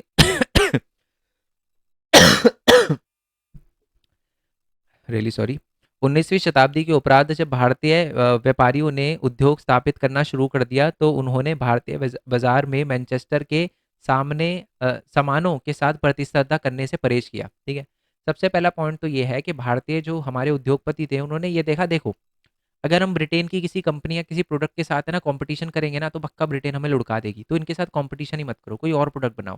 पहले तो इस वजह से वो बचे रहे। दूसरा, जैसे ही स्वदेशी आंदोलन चला, स्वदेशी आंदोलन पता है ना, बेसिकली ब्रिटिश के कपड़े बॉयकॉट वगैरह हुए, तो उन्होंने और ज़्यादा सलाह दी हमारे राष्ट्रवादियों को, क्या ब्रिटेन के कपड़े मत लो, आप भारत के कपड़े लो, भारत की चीज़ें खरीदो। इससे भी उद्योगपति को कहीं ना कहीं फायदा हुआ, इसलिए वो बचे रहे। औद्योगिक समूह ने अपने सामूहिक हितों की रक्षा के लिए खुद को संगठित कर लिया। बहुत सारे भारत के जो व्यापारी थे वो सारे एक एक जुट बना लिया, उन्होंने एक ग्रुप बना लिया और सरकार पे कहीं ना कहीं उन्होंने ट्रेड संरक्षण के लिए, टैरिफ संरक्षण के लिए और अन्य रियायतें देने के लिए भी दबाव वगैरह डाला। नेक्स्ट पॉइंट है कि चीनी और जापानी धागों के कारण जब भारतीय धागों को का चीन को निर्यात घट गया तो भारत के उद्योगपति ने कपड़ा बनाना शुरू कर दिया। देखो याद है ना आपको, मैंने बोला था कि भारत को ये बोला गया था कि आप यूरोप के अंदर कपड़ा नहीं भेज सकते, आपको कच्चा माल भेजना पड़ेगा, बट चाइना के लिए ऐसा कुछ नहीं बोला था। भारत है ना, चाइना में पहले क्या करता था, कच्चा माल वगैरह बेचता था, है ना। बट उसके बाद क्या हुआ, चाइना ने कपड़े कच्चा माल वगैरह बहुत उपलब्ध हो गया चाइना की मार्केट में, कोई इंडिया का कच्चा माल खरीद ही नहीं रहा था, रुई वगैरह हो गई है ना। तो भारत ने क्या करा, दिमाग चलाया, भारत ने कहा ठीक है जी, भारत के व्यापारियों ने कपड़ा बेचना शुरू कर दिया जिसकी डिमांड बहुत ज़्यादा थी चीनी मार्केट में या जापान की मार्केट में, तो इसे भी फायदा हुआ। नेक्स्ट क्वेश्चन की बात करते हैं, भारत के औद्योगिक विकास को आकार देने में भारतीय प्रारंभिक उद्योगपति का योगदान बताइए। ये भी बहुत इंपॉर्टेंट क्वेश्चन है, ये मैंने देखा 3-4 बार आ रखा था। ठीक है, देखो इस पीडीएफ के अंदर सारे क्वेश्चन बहुत इंपॉर्टेंट है। मैं उस जोश के साथ हमेशा वीडियो बनाता हूँ, बट वो जोश आपको आज मिसिंग लग रहा होगा क्योंकि सही में प्रॉब्लम है, बट मैं दोबारा बोल रहा हूँ, सारे क्वेश्चन इसी पीडीएफ के अंदर से आने वाले हैं, तो बहुत अच्छे से करने हैं क्वेश्चन। ठीक है, तो बेसिकली यही भारत के अलग अलग व्यापारियों के नाम बारे में बता रखा है, जैसे द्वारकानाथ टैगोर हो गए, उन्होंने बंगाल में पहली जो है वो मील खोली थी। ठीक है, और उसके ये देखो लिखा भी है, 6 संयुक्त स्टॉक कंपनियों के साथ करके दृष्टि को आकार देना शुरू किया था, व्यापार संगठन बनाए थे बहुत सारे। व्यापार संकट के कारण भारतीय में उद्योगपति विकास 1840 के दशक में झटका लगा, कुछ प्रॉब्लम भी हुई। बाद में कुछ पारसी हमारे व्यापारी थे, जैसे जमशेदजी टाटा हो गए हमारे, ठीक है, नुसरवानजी टाटा, सुना ही होगा नाम इनका, तो दिनशॉ पाटिल हो गए, इन्होंने भी कहीं ना कहीं चीन के साथ व्यापार करके पैसे वगैरह कमाए थे, शिपमेंट वगैरह करी थी। और हमारे मारवाड़ी व्यापारी सेठ हुकुमचंद हो गए, उन्होंने भी कोलकाता के अंदर पहली जूट मिल वगैरह खोली थी। ओके, जीडी बिरला हो गए, जीडी बिरला के पूर्वज वगैरह, सुना आपने जीडी बिरला का नाम, बिरला का नाम सुना होगा, आदित्य बिरला, ये बिरला है ना। तो जीडी बिरला के पूर्वज वगैरह ने भी ये पहल वगैरह की थी और भारत के अंदर वाणिज्य को, व्यापार को थोड़ा सा आगे लेकर गए थे। यस सर नो, क्लियर हो गया, कोई दिक्कत है इसमें? आई होप आपको समझ आ गया। मतलब व्यापारियों के नाम वगैरह लिखने हैं आपको और उनका क्या योगदान था वो लिखना है। और ये मैंने ना गलती से पैराग्राफ में लिख दिया, आप इसको पॉइंट्स में कर लेना, ऐसे एंटर मार लेना, यहाँ के बाद ये लाइन स्टार्ट कर देना यहाँ से, है ना, यहाँ के, तो समझ गए ना आप, इसको पॉइंट्स में लिखना है, पैराग्राफ में नहीं लिखना। ठीक है, चलो ओके। नेक्स्ट क्वेश्चन है जो कि लास्ट क्वेश्चन है कि आदि औद्योगिकरण और औद्योगिकरण में क्या अंतर है। बड़ा सिंपल है, बहुत ही सिंपल है, और ये तो आंसर सपोर्टिंग मटेरियल में बहुत प्यारा लिखा हुआ है। देखो, औद्योगिक क्रांति से पूर्व आदि औद्योगिकरण, देखो पहले क्या होता था आपको पता है क्या ना, पहले क्या होता था ना, औद्योगिकरण आने से पहले लोगों के घरों में उत्पादन होता था। अगर ये चैप्टर आपने थोड़ा बहुत आइडिया नहीं है ना चैप्टर का, तो देखो हिस्ट्री में तो मैं आपको बोलूंगा कि चैप्टर का आइडिया लेने के लिए आपको चैप्टर की वीडियो थोड़ी बहुत देखनी पड़ेगी, तो नीचे डिस्क्रिप्शन में चैप्टर की वीडियो का लिंक भी दे दूंगा। और एक एक मार्क्स के जो क्वेश्चन है ना, एमसीक्यू, वो ज़रूर देखने हैं ताकि एक एक मार्क्स में कोई दिक्कत ना रहे। ठीक है जी। और बाकी जैसे कि आपको पता है हमारा डिफरेंट जो चैनल है, मेन पॉइंट टेक करके है, मेन पॉइंट टेक पे मैं ये बताता हूँ स्टूडेंट अर्न कैसे कर सकते हैं। पहले तो मेन पॉइंट स्टडी को चैनल को सब्सक्राइब करके बेल आइकन दबा देना, क्योंकि हमारा साथ जो है वो और भी आगे का है ना। सिर्फ ऐसा नहीं है कि 10th में ही हम साथ रहने वाले हैं। बाकी ये Bharat Kumar main point tech वाला चैनल है, बेसिकली इस पर मैं ये बताता हूँ स्टूडेंट अर्न कैसे कर सकता है, एनिमेशन वीडियो बना के यूट्यूब पे कैसे अपलोड कर सकता है ना।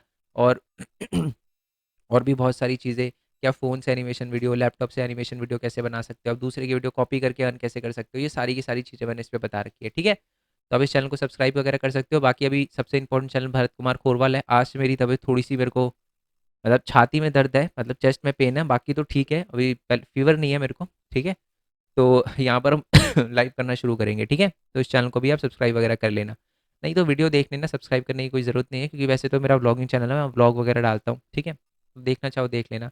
दोबारा से इस क्वेश्चन पे आ जाते हैं हम। ठीक है, और नोट्स वगैरह के लिए बच्चे पूछ रहे थे, वो वेबसाइट पे अपलोडेड है, www.mainpointstudy.in। और बाकी टेलीग्राम चैनल का लिंक आपको नीचे डिस्क्रिप्शन में दे रखा होगा, वहाँ पर पीडीएफ डाल दूंगा। टेलीग्राम का नाम है मेन पॉइंट स्टडी 1010। ठीक है, चलो जी शुरू करते हैं। फैक्ट्री पर आधारित नहीं था, अब मैंने आपको बताया था औद्योगिकरण होने से पहले ना प्रोडक्शन जो होता था, उत्पादन जो होता था ना चीज़ों का, वो लोगों के घरों में होता था।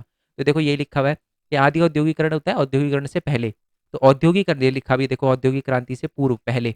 औद्योगिक क्रांति से पहले फैक्ट्री में उत्पादन नहीं होता था, ये फैक्ट्री पर आधारित नहीं थी, ये लोगों के घरों में उत्पादन हुआ करता था। यहाँ पर फैक्ट्रियों का उत्पादन जो है वो औद्योगिकरण से देखा जाता है। उत्पादन व्यापारी गिल्ड्स द्वारा नियंत्रण किए जाते थे, इसमें औद्योगिक परिवर्तन की रफ्तार जो थी वो तेज थी। ठीक है, चलो, गांव और किसान के दस्तकार वस्तुओं का उत्पादन करते थे, और यहाँ पर हाथ से जो हाथ का श्रम और वाक्य शक्ति जो होती थी ना, मशीनों से शक्ति, या एक तरह से आप कह सकते हो जो प्रोफेशनल होते थे ना, वो उद्योगों में उत्पादन वगैरह करते थे, ठीक है। गाँव और शहरों के बीच में जो है वो घनिष्ठ संबंध बढ़े और मजदूरों की स्थिति, चलो मैं दोबारा से बता देता हूँ आपके लिए कोई प्रॉब्लम ना हो। देखो, आदि औद्योगिकरण में जो उत्पादन है वो घरों में होता था, यहाँ पर उत्पादन फैक्ट्रियों में होता था। ये जो है बेसिकली इसमें क्या होता था, जो लोग हैं वो अपने घर के सदस्यों के साथ मिलकर चीज़ों का उत्पादन करते थे। यहाँ पर जो श्रमिक वगैरह है और जो प्रोफेशनल है वो उत्पादन करते थे, जो कि प्रशिक्षित होते थे, जिनको प्रशिक्षण मिला हुआ होता था। यहाँ पर क्या होता था, वर्करों की, लोगों की स्थिति थोड़ी अच्छी थी क्योंकि वो घर में उत्पादन करते थे। यहाँ पर मजदूरों की स्थिति जो होती है वो बहुत ही दयनीय थी। यहाँ पर क्या होता था, चीज़ों पर अच्छे से नियंत्रण नहीं रखा जा सकता था आदि औद्योगिकरण में, क्योंकि घर में उत्पादन हो रहा है, बट फैक्ट्रियों के अंदर तो सब कुछ अच्छे से नियंत्रण किया जा सकता है। ओके, ये दो तीन कुछ और क्वेश्चन है, वो भी आपको देखने हैं, एक्स्ट्रा क्वेश्चन है। पहला तो जॉबर कौन थे। जॉबर है ना, बेसिकली ब्रिटिश है ना, एक जॉबर को अपॉइंट करती थी। ये क्या करता था, लोगों को जॉब पे रखता था, क्योंकि देखो ब्रिटिश को इंडियंस के बारे में तो नहीं पता था ज़्यादा कि किसको जॉब पे रखे किसको जॉब पे नहीं रखे। तो एक जॉबर होता था, बेसिकली वो गाँव से बंदूक पकड़ के लाता था और उनको जॉब वगैरह दिलवाता था, और उसके लिए वो पैसे वगैरह भी कभी कभार ले लेता था, गिफ्ट वगैरह भी ले लेता था, ठीक है। भारतीय व्यापारियों को जाल जो है वो टूटने लगा। भारतीय व्यापारियों का जाल जो है वो टूटने लगा, क्यों? क्वेश्चन, मेन क्वेश्चन ये है, भारतीय सौदागर का के नियंत्रण वाला नेटवर्क जो है वो क्यों टूटने लगा, मतलब भारतीय व्यापारी को प्रॉब्लम क्यों आने लग गई। वो तो हम देख ही चुके हैं, ऊपर हमने देखा था कि यूरोपीय कंपनियों धीरे धीरे स्थानीय अदालतों से कई तरह की रियायतें हासिल करके पहल सत्ता हासिल कर ली। इसका मतलब है कि जो यूरोपीय कंपनियां थी, जो हमारी ईस्ट इंडिया कंपनी थी, उसने क्या किया कि भारत के अंदर कहीं ना कहीं अदालतों से एक अधिकार ले लिया, फिर व्यापार का एक अधिकार ले लिया उन्होंने। और है ना, पहले जो भारत के व्यापारी होते थे ना, वो सूरत से व्यापार वगैरह करते थे, उसको चेंज करके हुगली पे कर दिया गया। ये पॉइंट, सूरत से हुगली होना चाहिए था। जो व्यापार होता था वो सूरत से हुगली की तरफ कर दिया गया। सूरत में बेसिकली भारत के व्यापारी ज़्यादा करते थे, तो उसको खत्म कर दिया गया, जिससे भारत के व्यापार का जो जाल है वो टूटने लग गया था। ओके जी, क्लियर हो गया। नेक्स्ट वाले क्वेश्चन पे आते हैं। नेक्स्ट वाला क्वेश्चन है कि 18वीं शताब्दी में यूरोप के ग्रामीण इलाकों में किसान कारीगर व्यापारियों के लिए काम करने के लिए क्यों राजी हो गए। इनकम बहुत कम थी, पैसे थे नहीं, और जो हमारे जो कारीगर थे ना, जो हमारे जो क्या कहते हैं उसको, ग्रामीण इलाकों में जो हमारे व्यापारी थे, उन्होंने बोला था कि आपको घर में रह के ही काम करना है, तो इसलिए उन्होंने काम करना शुरू कर दिया था। गिल्ड क्या होते हैं?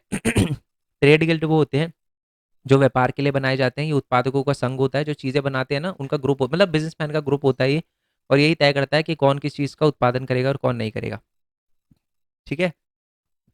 बाकी ये लास्ट क्वेश्चन है, ये आप एक बार देख लेना कि 20वीं शताब्दी के पहले दशक तक परिवर्तन की श्रृंखला भारत के औद्योगिकरण के पैटर्न को कैसे प्रभावित कर रही थी। तो आपको वो सारी चीज़ें बता देनी है, ठीक है। कैसे 20वीं शताब्दी के दशक में जो था वो आपको पता है कि स्वदेशी आंदोलन चला, जिससे भारत के जो निर्मित वस्त्र थे उसका ज़्यादा उत्पादन हुआ, ठीक है। उसके बाद क्या हुआ, बहुत सारे औद्योगिक समूह साथ में आ गए, जिससे भारत के जो औद्योगिक जो उद्यमी है उनको भी थोड़ा बहुत फायदा हुआ, ठीक है। उसके बाद फर्स्ट वर्ल्ड वॉर हुआ। फर्स्ट वर्ल्ड वॉर के बाद भी भारत का जो व्यापार है वो बहुत तेज़ी से बढ़ा, यही वाला पॉइंट लिखा हुआ है देखो। नई नई फैक्ट्रियाँ वगैरह लगने लगी, और युद्ध के बाद जो है वो भारत ने पूरा अपने जो घरेलू बाजार है उस पर कब्जा कर लिया, ठीक है। तो पहला क्वेश्चन है कि प्रथम विश्व युद्ध के दौरान है ना, भारत की स्थिति बहुत खराब थी, भारत को बहुत सारी समस्याओं का सामना करना पड़ रहा था। तो वो कौन कौन सी समस्या थी? तो भारत को बहुत सारी आर्थिक और राजनीतिक समस्याओं का सामना करना पड़ रहा था। क्या क्या थी? पहली तो है, प्रथम विश्व युद्ध में जो ब्रिटेन है वो पूरा का पूरा क्या था, वो लड़ाई में लगा हुआ था, जिसकी वजह से उनका जो रक्षा व्यय था ना, व्यय हो गया, ये व्यय नहीं होगा, व्यय होगा। व्यय का मतलब होता है पैसा, ठीक है। मतलब जो एक्सपेंडिचर था, खर्चा था रक्षा का, वो बढ़ गया था। इसकी वजह से उनको पैसे चाहिए थे, तो उन्होंने पैसे कहाँ से लिए? भारत के अंदर टैक्स वगैरह बढ़ा दिया, सीमा शुल्क बढ़ा दिया, आयकर इनकम टैक्स को लगा दिया, और इनका ध्यान जो है पूरा का पूरा लड़ाई में था, भारत की अर्थशास्त्र में, इकोनॉमी में नहीं था। इसकी वजह से भारत के अंदर चीज़ों के दाम जो है वो तेज़ी से बढ़ना शुरू हो गए। 1913 से लेकर 15 तक चीज़ों के दाम जो है वो दुगने हो गए। अब उनको लोग भी चाहिए थे आर्मी में, तो इसलिए उन्होंने गाँव-गाँव में जाकर लोगों को ज़बरदस्ती आर्मी में भरना शुरू कर दिया, जबरन भर्ती करना शुरू कर दिया। और इसके साथ एक और चीज़ आ गई। चीज़ क्या आ गई? वो है कि हमारी फसल भी उस समय खराब हो गई। 1918 से लेकर 1919 से 21 के बीच में हमारी फसल भी खराब हो गई, और बहुत सारे लोग, और फ्लू भी फैल गया, फ्लू की महामारी भी फैल गई, और बहुत सारे लोग जो है वो मारे गए। खाद्य पदार्थ की कमी तो हुई, खाने की कमी तो हुई उससे भी मरे, और साथ में बीमारी फैल गई, उससे भी मरे, ठीक है। मोस्ट इंपॉर्टेंट क्वेश्चन है ये, ओके। सारी मोस्ट इंपॉर्टेंट क्वेश्चन है इस पीडीएफ के अंदर, हर एक क्वेश्चन बहुत अच्छे से करना है आपको। नेक्स्ट क्वेश्चन है, रॉलेट एक्ट क्या है? सिंपल भाषा में बताऊँ ना, रॉलेट एक्ट जो है वो शाही विधायिका परिषद ने, जो ब्रिटिश लेजिस्लेचर काउंसिल है, उसने पारित किया था, जिसमें ये बोला गया था कि किसी भी राजनीतिक गतिविधि को दबाने के लिए किया गया था। इसमें ये बोला गया था, किसी भी राजनीतिक बंदी को 2 साल तक बिना मुकदमा चलाए जेल में रखा जा सकता है। मतलब मान लो मैंने कोई क्राइम नहीं किया, फिर भी मेरे को 2 साल तक जेल में रख दिया जाएगा बिना मेरे पे मुकदमा चलाए।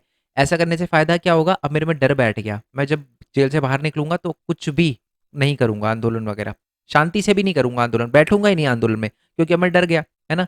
नेक्स्ट है कि खिलाफत आंदोलन क्यों शुरू हुआ था। मोस्ट इंपॉर्टेंट क्वेश्चन है, जरूर आपसे पूछा जाएगा कि खिलाफत आंदोलन जो है ना, प्रथम विश्व युद्ध के दौरान जो तुर्की साम्राज्य था ना, ऑटोमन टर्की था, वो हार गया था।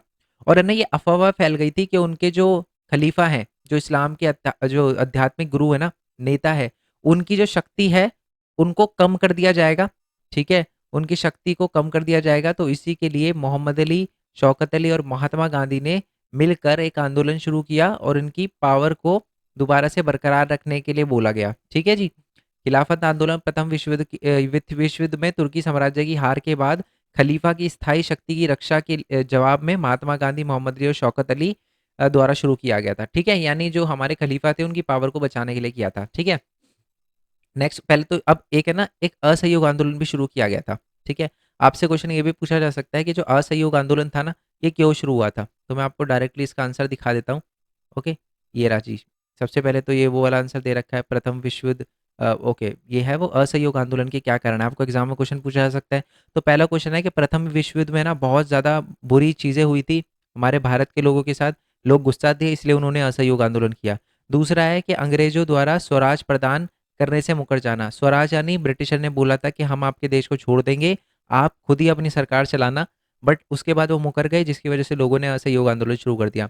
नेक्स्ट है रॉलेट एक्ट, वो जो गलत कानून ब्रिटिशर लेकर आई थी ना, उसके खिलाफ लोग गुस्सा थे, इसलिए उन्होंने असहयोग आंदोलन किया। उसके बाद एक जलियांवाला बाग हत्याकांड भी हुआ था, उसके बारे में मैं आपको बताऊंगा। और एक कोलकाता अधिवेशन में 1920 के अंदर कांग्रेस द्वारा असहयोग आंदोलन के प्रस्ताव को बहुमत से पारित किया गया। इसकी वजह से भी, क्योंकि कांग्रेस ने ही बोल दिया था, मेन पार्टी वही थी, तो कोलकाता के अंदर 1920 के अंदर, आपको पता है ना, मैप में मैंने बताया था, मैप की वीडियो भी नीचे डिस्क्रिप्शन में दे रखी है, और एमसीक्यू की भी देखना मत भूलना।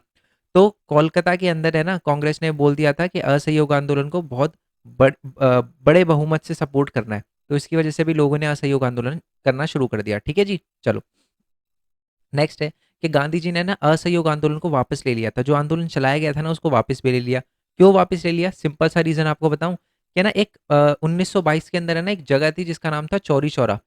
ठीक है, वहां पर क्या हो गया था, हिंसक लड़ाई हो गई थी हमारे सत्याग्रही के बीच में, और हमारे जो पुलिस वाले हैं, ब्रिटिशर की आर्मी वाले, उनकी लड़ाई हो गई थी, जिसकी वजह से गांधी जी, क्योंकि दंगे हो गए थे, लड़ाई हो गई थी, खून खराब हो गया था, गांधी जी को ये बात अच्छी नहीं लगी, और गांधी जी ने असहयोग आंदोलन वापस ले लिया कि देखो जी, खून खराब हो गया।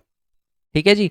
और कुछ नेता भी थे जो जिनकी वजह से मतलब देखो, कुछ कांग्रेसी नेता असहयोग जारी रखने के लिए तैयार नहीं थे, क्योंकि वह जनसंघर्ष से थक चुके थे, परिषद के चुनाव में भाग लेना चाहते थे, वह परिषद के ब्रिटिश के भीतर ब्रिटिश नीतियों की आलोचना करना चाहते थे। कुछ ऐसे नेता थे, एक असहयोग में तो पहला तो वो लड़ाई हो गई थी, और दूसरा रीजन रीजन ये था कि जो बड़े बड़े कांग्रेस के लीडर थे ना, वो कह रहे थे हम जी आंदोलन नहीं करना चाहते, हम ब्रिटिशर की सरकार के अंदर जाकर उनकी आलोचना करना चाहते हैं, अंदर से उनको सही करना चाहते हैं।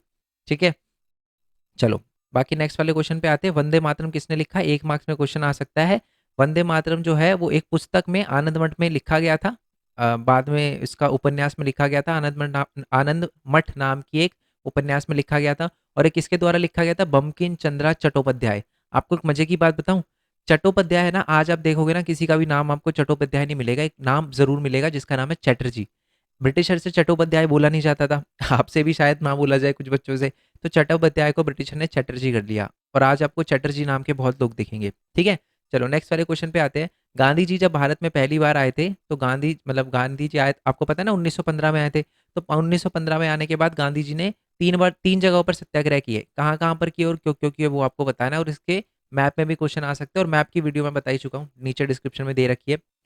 ओके, और अगर आपका कोई फ्रेंड है जिसकी एसएसटी इंग्लिश में है, तो उसको भी नीचे डिस्क्रिप्शन में इंग्लिश के नोट्स के साथ और इंग्लिश के मोस्ट इंपॉर्टेंट क्वेश्चन के साथ भी वीडियो बना रखी है, वो उनको सेंड कर देना। क्वेश्चन ये है कि 1917 के अंदर गांधी जी ने चंपारण में सत्याग्रह किया। 1917 के अंदर ही एंड में खेड़ा सत्याग्रह किया। खेड़ा के अंदर ये पड़ता है गुजरात के अंदर, चंपारण पड़ता है हमारा बिहार के अंदर। ठीक है, और तीसरा गांधी जी ने अहमदाबाद 1918 के अंदर किया था, अहमदाबाद भी गुजरात के अंदर पड़ता है। चंपारण में क्यों किया था, चंपारण में है ना, जो ब्रिटिशर थी ना, वो हमारे किसानों को बिल्कुल फोर्स करती थी कि आप है ना नील की खेती उगाओ। ठीक है, बट बात ये थी कि हमारे किसान नील की खेती करना नहीं चाहते थे, क्योंकि इससे क्या हो जाती है, फसल खराब हो जाती थी, ज़मीन खराब हो जाती थी। तो वो गांधी जी के पास गए, गांधी जी को बोला किसानों के, देखो ब्रिटिश हमें फोर्स करती है, आप बातचीत करो और नहीं मान रहे तो आप अनशन करो। तो गांधी जी ने उनके लिए सत्याग्रह वगैरह किया था किसानों के लिए, ताकि उनको दोबारा से नील की खेती ना उगानी पड़े। नेक्स्ट है कि 1917 खेड़ा में आंदोलन क्यों किया था? फसल खराब हो गई थी वहां पर बहुत सारे किसानों की, तो प्लेग फैल गया था, महामारी थी, है ना। तो इसकी वजह से बहुत सारे किसानों ने टैक्स नहीं दे पा रहे थे। तो गांधी जी से उन्होंने बोला कि टैक्स माफ करवाने के लिए आप हमारे साथ सत्याग्रह करो, तो इसलिए गांधी जी ने खेड़ा में सत्याग्रह किया। तीसरा है अहमदाबाद। अहमदाबाद में क्या था कि कपास मिल में जो मजदूर काम करते थे ना, उनकी सैलरी को बढ़ाने के लिए, वेतन को बढ़ाने के लिए गांधी जी ने अहमदाबाद में सत्याग्रह किया। ठीक है जी, ये तीनों के तीनों सत्याग्रह आ गए। चलो नेक्स्ट वाले क्वेश्चन पे आते हैं। गांधी जी के अनुसार सत्याग्रह का विचार की व्याख्या कीजिए। अच्छा, सत्याग्रह का मतलब क्या होता है? गांधी जी का मानना था, सत्याग्रह का मतलब बता रहा हूँ, गांधी जी का मानना था कि अगर आपका कारण सत्य है, आप सच्चाई के रास्ते पे चल रहे हो और अन्याय के विरुद्ध चल रहे हो, तो आपको खून खराबा और शारीरिक बल की आवश्यकता बिल्कुल नहीं है। आप शांति से भी, अहिंसा से भी अपनी बातों को मनवा सकते हो और लड़ाई को जीत सकते हो। ठीक है जी, यही था यही था सत्याग्रह, और इसी से गांधी जी ने बेसिकली आंदोलन वगैरह करे थे भारत के अंदर बहुत सारे। अब ये देखो, ये क्वेश्चन 2010 में भी आया है, 14 में भी आया, 15 में भी आया, 17 में भी आया हुआ है। क्या क्वेश्चन है कि गांधी जी ने प्रस्तावित रॉलेट एक्ट 1919 के विरुद्ध विश्वव्यापी सत्याग्रह शुरू करने का निर्णय क्यों लिया? किन्हीं तीन कारणों की व्याख्या कीजिए। यहाँ क्वेश्चन थोड़ा घुमा के आ सकता है, आपसे ये भी पूछा जा सकता है कि रॉलेट एक्ट को हम काला कानून क्यों कहते हैं। तो बेसिकली रॉलेट एक्ट की बुराइयां लिखनी है क्या? सबसे पहले तो रॉलेट एक्ट भारतीय सदस्यों के विरोध के बावजूद भी इंपीरियल लेजिस्लेचर काउंसिल द्वारा पारित किया गया, है ना। उस इंपीरियल लेजिस्लेचर काउंसिल एक सभा थी, उसके अंदर इंडियन भी बैठे हुए थे और ब्रिटिशर भी थे। ब्रिटिशर ने पारित कर दिया, जबकि इंडियन बोल रहे थे कि मत करो, रॉलेट एक्ट 2 साल तक किसी भी बंदे को जेल में रखेगा बिना कार्रवाई किए, तो गलत है। बट उन्होंने बिल्कुल नहीं सुना, तो इसकी वजह से गांधी जी ने इसका विरोध किया, पहला। दूसरा है कि इसमें वही ये क्यों किया गया था? राजनीतिक गतिविधि को दबाने के लिए किया गया था। और तीसरा, इसमें यह बात बोली गई थी कि 2 साल तक किसी भी राजनीतिक बंदी को बिना मुकदमा चलाए जेल में रखा जा सकता है। तो ये तीनों चीजें जो थी वो गांधी जी को बहुत बुरी लगी, और इसलिए उन्होंने रॉलेट एक्ट सत्याग्रह वगैरह किया, और इसी वजह से रॉलेट एक्ट को एक काला कानून भी बोला जाता है। ठीक है, चलो। असहयोग आंदोलन जो है वो धीरे धीरे धीमा क्यों पड़ गया? ठीक है, सबसे पहले तो मैं आपको बता दूं, असहयोग आंदोलन के बारे में सबसे ज्यादा इंपॉर्टेंट पता है क्वेश्चन आपसे क्या पूछा जाता है? कि ये बताओ कि जो हमारा असहयोग आंदोलन है ना, उनका शहरों में क्या रोल था? लोगों ने शहरों में असहयोग आंदोलन में कैसे पार्टिसिपेट करा? पहले हम उस क्वेश्चन पे आ जाते हैं, असहयोग वाले क्वेश्चन पे। ठीक है, क्योंकि वो बहुत इंपॉर्टेंट क्वेश्चन है, असहयोग वाला जरूर होगा इसके अंदर क्वेश्चन। पहले हम आ जाती है राजी। सबसे पहले तो ये वाला क्वेश्चन है कि जो असहयोग आंदोलन चलाया था ना, शहरों के लोगों ने असहयोग आंदोलन में कैसे पार्टिसिपेट करा, वो देखेंगे हम। तो ये तीनों ही है कि नहीं, ये ग्रामीण इलाकों लिखा है, ग्रामीण हटा दो, शहरी, शहरी इलाकों में लोगों ने कैसे पार्टिसिपेट करा। ठीक है, शहरों के लोगों ने कैसे पार्टिसिपेट करा और मध्यम वर्ग के शहरी लोगों ने कैसे भागीदारी जो है वो निभाई, उसके बारे में पढ़ने वाले। सबसे पहले तो शहरों में आंदोलन मध्य वर्ग ने शुरू किया। बच्चों ने स्कूल जाना छोड़ दिया, टीचर ने पढ़ाना छोड़ दिया, शिक्षकों ने इस्तीफा दे दिया, है ना, वकीलों ने मुकदमा लड़ना छोड़ दिया। मद्रास के अंदर एक पार्टी थी, जस्टिस पार्टी, उसके अलावा जितनी भी पार्टी थी सबने इलेक्शन को बॉयकॉट कर दिया। दुकानों की पिकेटिंग की गई। पिकेटिंग का मतलब पता है क्या होता है? जैसे शराब की दुकानें, उसके आसपास लोग खड़े हो गए, ना किसी को आने दे रहे ना किसी को जाने दे रहे, इसको कहते हैं पिकेटिंग। ओके। और जो ब्रिटिशरों के कपड़े होते थे ना, विदेशी कपड़े होते थे जो बड़ी मशीनों से बने होते थे, उनको जलाया गया, इकट्ठा करके जलाया गया। और इंडिया के अंदर जो 1921 से लेकर 1921 में 102 करोड़ के कपड़े आते थे ब्रिटिश से, और वो 1922 में सिर्फ एक साल के अंदर आधे हो गए, 57 करोड़। मतलब पहले 102 करोड़ कपड़े, 102 करोड़ रुपए के कपड़े मंगाए जाते थे ब्रिटेन से, बट अब सिर्फ 57 करोड़ के मंगाए जाने लगे, क्योंकि इंडिया ने ब्रिटिशर के कपड़ों का बॉयकॉट करना शुरू कर दिया था। ठीक है। और बहुत सारे जो इंडिया के व्यापारी थे ना, उन्होंने तो विदेशी कपड़े खरीदने से भी मना कर दिया। ठीक है, और इससे क्या हुआ, इंडिया के जो कपड़ा मिल है ना, उनको भी बहुत फायदा हुआ। आपसे एग्जाम में अलग से क्वेश्चन भी पूछा जा सकता है कि असहयोग आंदोलन का हमारे भारत के कपड़ा उद्योग पे क्या फायदा, क्या प्रभाव पड़ा, क्या सकारात्मक प्रभाव पड़ा। तो ये बताना कि भारत का जो कपड़ा है उसमें थोड़ा सा बढ़ोतरी हुई थी, भारत के अंदर जो कपड़ा मिले उसमें बढ़ोतरी हुई थी। ठीक है, परंतु ये जो आंदोलन है जितनी तेजी से ऊपर गया उतनी तेजी से नीचे भी आ गया। रीजन क्या था? रीजन तो पहले ये था कि जब टीचर ने पढ़ाना छोड़ दिया, है ना, स्कूल जाना छोड़ दिया बच्चों ने, तो अब जब पढ़ेगा इंडिया तभी तो बढ़ेगा इंडिया। तो बच्चों को तो कहीं ना कहीं स्कूल में एडमिशन देना ही था, और इंडियन के कोई स्कूल नहीं थे, तो इसलिए बच्चों ने दोबारा से स्कूल जाना शुरू कर दिया और टीचर ने भी पढ़ाना शुरू कर दिया। तो पहला पॉइंट क्या है कि भारतीय संस्थानों की कमी थी, इसके लिए दोबारा से बच्चों ने स्कूल जाना शुरू कर दिया और टीचर ने भी पढ़ाना शुरू कर दिया। ठीक है। सेकंड रीजन इस आंदोलन का ठंडा पड़ने का ये था कि गांधी जी ने बोला था कि जी ब्रिटिश कपड़े मत पहनो, बॉयकॉट कर दो। लोगों ने बोला जी कर देंगे। फिर लोगों ने पूछा गांधी जी से कि जी क्या पहने, गांधी जी बोलते खादी पहनो बेटा। अब बाकी लोग जो है वो परेशान हो गए, खादी बहुत महंगी आती थी, तो इसकी वजह से वो खरीद नहीं पाते थे, तो इसलिए उन्होंने दोबारा से ब्रिटिश के कपड़ों पे शिफ्ट होना शुरू कर दिया। ठीक है जी, ये वाला क्वेश्चन हो गया हमारा। अब ऊपर आ जाते हैं दोबारा से। ठीक है, तो हमारा जो ये असहयोग आंदोलन वाला क्वेश्चन है ऊपर जो आएगा, ये हमारा हो चुका है। ठीक है जी, वही बात लिखी हुई है खादी के बारे में, और ब्रिटिश इंडियन संस्थान नहीं थे, ब्रिटिश संस्थान थे, इसकी वजह से दिक्कत आ गई थी। ठीक है। द्वितीय गोलमेज सम्मेलन के बाद गांधी जी ने सविनय अवज्ञा आंदोलन को फिर से क्यों शुरू किया? ठीक है, तो गांधी जी ने जो दोबारा से एक गोलमेज सम्मेलन जो हुई थी, गांधी जी ने उसको दूसरी गोलमेज सम्मेलन, ओके मैं आपको वैसे समझाता हूँ। एक है ना पहली गोलमेज सम्मेलन हुई थी, उसके बाद एक सेकंड गोलमेज सम्मेलन हुई थी। ठीक है, गांधी जी ने सेकंड गोलमेज सम्मेलन क्यों करी? मतलब गोल में सम्मेलन दोबारा गांधी जी को क्यों करनी पड़ी, उसके बारे में बता रखा है। गांधी जी गोल में सम्मेलन के बाद गांधी जी ने सभी, अच्छा अच्छा अच्छा अच्छा, सॉरी सॉरी, माफ़ी चाहूँगा, क्वेश्चन गलत पढ़ दिया मैंने। ठीक है, क्वेश्चन ये है कि गांधी जी है ना, गांधी जी को है ना, आपको पता है कि सविनय अवज्ञा आंदोलन किया था गांधी जी ने, नमक यात्रा करी थी, उसके बाद गांधी जी को जेल में डाल दिया गया था, और गांधी जी के साथ बहुत सारे लोगों को भी जेल में डाल दिया गया था। तो उसके बाद जब गांधी जी बाहर आए, ठीक है, और वो लंदन वगैरह में गए बातचीत करने, और वहाँ से आने के बाद ब्रिटिशर ने बोला था कि लंदन में अपनी बात बताना, तो वहाँ से आने के बाद गांधी जी ने दोबारा से आंदोलन शुरू कर दिया। ठीक है, क्यों? 3 कारण बताइए। तो पहले तो यही बात लिखी हुई है कि 1931 के अंदर जो गोल में सम्मेलन हुई थी ना, गांधी जी वहाँ से निराश होकर लौटे थे, इसकी वजह से उन्होंने दोबारा से आंदोलन शुरू कर दिया, पहला रीज़न था। दूसरा, लंदन से वापस आने पर उन्होंने अंग्रेजों का दमन का एक नया चक्र देखा। क्या चक्र देखा? उन्होंने देखा कि जी बड़े बड़े कांग्रेस के नेता को जेल में डाल दिया, और सभाओं पे और प्रदर्शनों को बहिष्कार पर रोक लगा दी। ठीक है, तो मतलब ये सारी की सारी चीज़ें हो रही थी, जिसकी वजह से गांधी जी को बहुत गुस्सा आया। उनको लगा यार मेरे साथ तो धोखा हुआ है, ये इन्होंने बोला था कि हम आपकी डिमांड पूरी करेंगे, डिमांड तो पूरी करी नहीं, जेलों में डाल दिया हमारे लोगों को। इसके लिए गांधी जी ने क्या किया, दोबारा से जो हमारा सविनय अवज्ञा आंदोलन है उसको शुरू कर दिया। ठीक है, चलो नेक्स्ट वाला क्वेश्चन है कि नमक यात्रा सविनय अवज्ञा आंदोलन को शुरू करने का आधार कैसे बनी, मतलब नमक को ही क्यों चुना? ठीक है, वो किसी और को भी चुन सकते थे, बट नमक को ही क्यों चुना? गांधी जी ने नमक यात्रा निकाली थी ना, कहाँ से निकाली थी? साबरमती से लेकर दांडी तक। अब आप मेरे को ये बताना कि साबरमती और दांडी दोनों किस इलाके में पड़ते हैं, भारत के कौन से राज्य में पड़ते हैं? ठीक है, तो गांधी गांधी जी ने साबरमती से लेकर हमारे दांडी तक यात्रा निकाली थी, और नमक को ही वैसे ना गांधी जी ने ना एक लॉर्ड इरविन को एक लेटर लिखा था, जिस लेटर में गांधी जी ने सविनय अवज्ञा आंदोलन शुरू करने से पहले बता रहा हूँ, गांधी जी ने एक लेटर लिखा था लॉर्ड इरविन को, और बोला था कि आप हमारी डिमांड पूरी कर दो, नहीं तो हम ये सविनय अवज्ञा आंदोलन शुरू कर देंगे।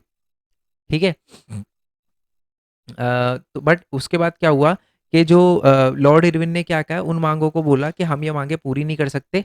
ठीक है, और उसके बाद गांधी जी ने सविनय अवज्ञा आंदोलन निकालना शुरू कर दिया, यानी नमक यात्रा निकालना शुरू कर दी। यानी 11 मांगों में से एक मांग ये भी थी कि नमक पर कर हटा दो, टैक्स हटा दो, और आज भी देखो नमक पर टैक्स नहीं लगता, 0% टैक्स है नमक पे, इसलिए नमक देखो चीनी से थोड़ा सस्ता मिलता है आपको। एक टाइम पे चीनी और नमक दोनों इक्वल प्राइस के आते थे, बट आप देखो चीनी कितनी महंगी है, नमक कितना सस्ता है ना। तो ये बात आपको याद रखनी है कि बेसिकली क्या हुआ था, नमक एक ऐसी चीज़ थी जिसको अमीर गरीब दोनों यूज़ करते थे, तो इसीलिए गांधी जी ने नमक को चुना सविनय अवज्ञा आंदोलन की शुरुआत करने के लिए। ठीक है जी, नेक्स्ट क्वेश्चन पे आते हैं। नेक्स्ट क्वेश्चन है हमारा, सविनय अवज्ञा आंदोलन में औद्योगिक मजदूर वर्ग की भूमिका की परीक्षण कीजिए, मतलब परीक्षण कीजिए। मोस्ट इंपॉर्टेंट क्वेश्चन है, मैं आपको वैसे ही बताता हूँ, मेरी बात ध्यान से सुनना। सविनय अवज्ञा आंदोलन में औद्योगिक मजदूरों ने कैसे पार्टिसिपेट करा? सविनय अवज्ञा आंदोलन में जो बिजनेसमैन थे उन्होंने कैसे पार्टिसिपेट करा? बड़े किसान, छोटे किसान, और सबसे ज्यादा इंपॉर्टेंट, महिलाओं में सविनय अवज्ञा आंदोलन में कैसे पार्टिसिपेट करा? ये सबसे ज्यादा इंपॉर्टेंट क्वेश्चन है। ठीक है जी, आई होप ये बात आपको क्लियर हो गई। अब थोड़ा सा हम आगे आ जाते हैं। ये वाला क्वेश्चन मैं बताऊंगा, अभी नीचे भी ये वाला क्वेश्चन आएगा, तो दो दो बार रिपीट करने का कोई फायदा नहीं है, तो इसलिए हम थोड़ा सा नीचे आ जाते हैं। ठीक है, रॉलेट एक्ट के विरोध करने वाले राष्ट्रवादी के खिलाफ ब्रिटिश शासन द्वारा की गई कार्रवाई का वर्णन कीजिए।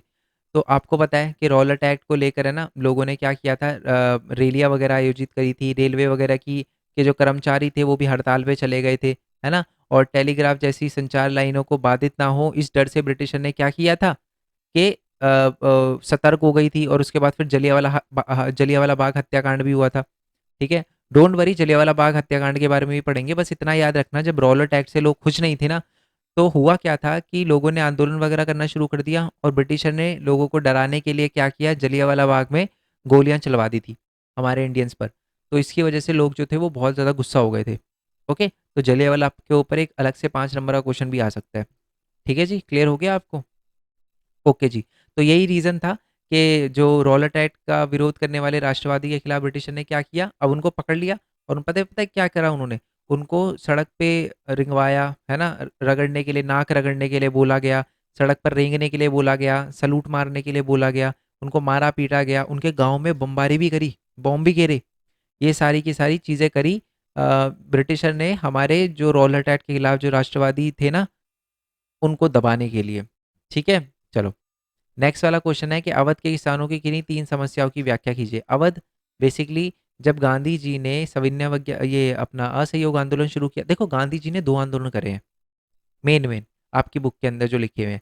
एक तो है जी असहयोग आंदोलन, ठीक है? असहयोग आंदोलन का मतलब जो हमारे गांधी जी हैं, उन्होंने बोला कि सहयोग मत करो अंग्रेजों का, ठीक है?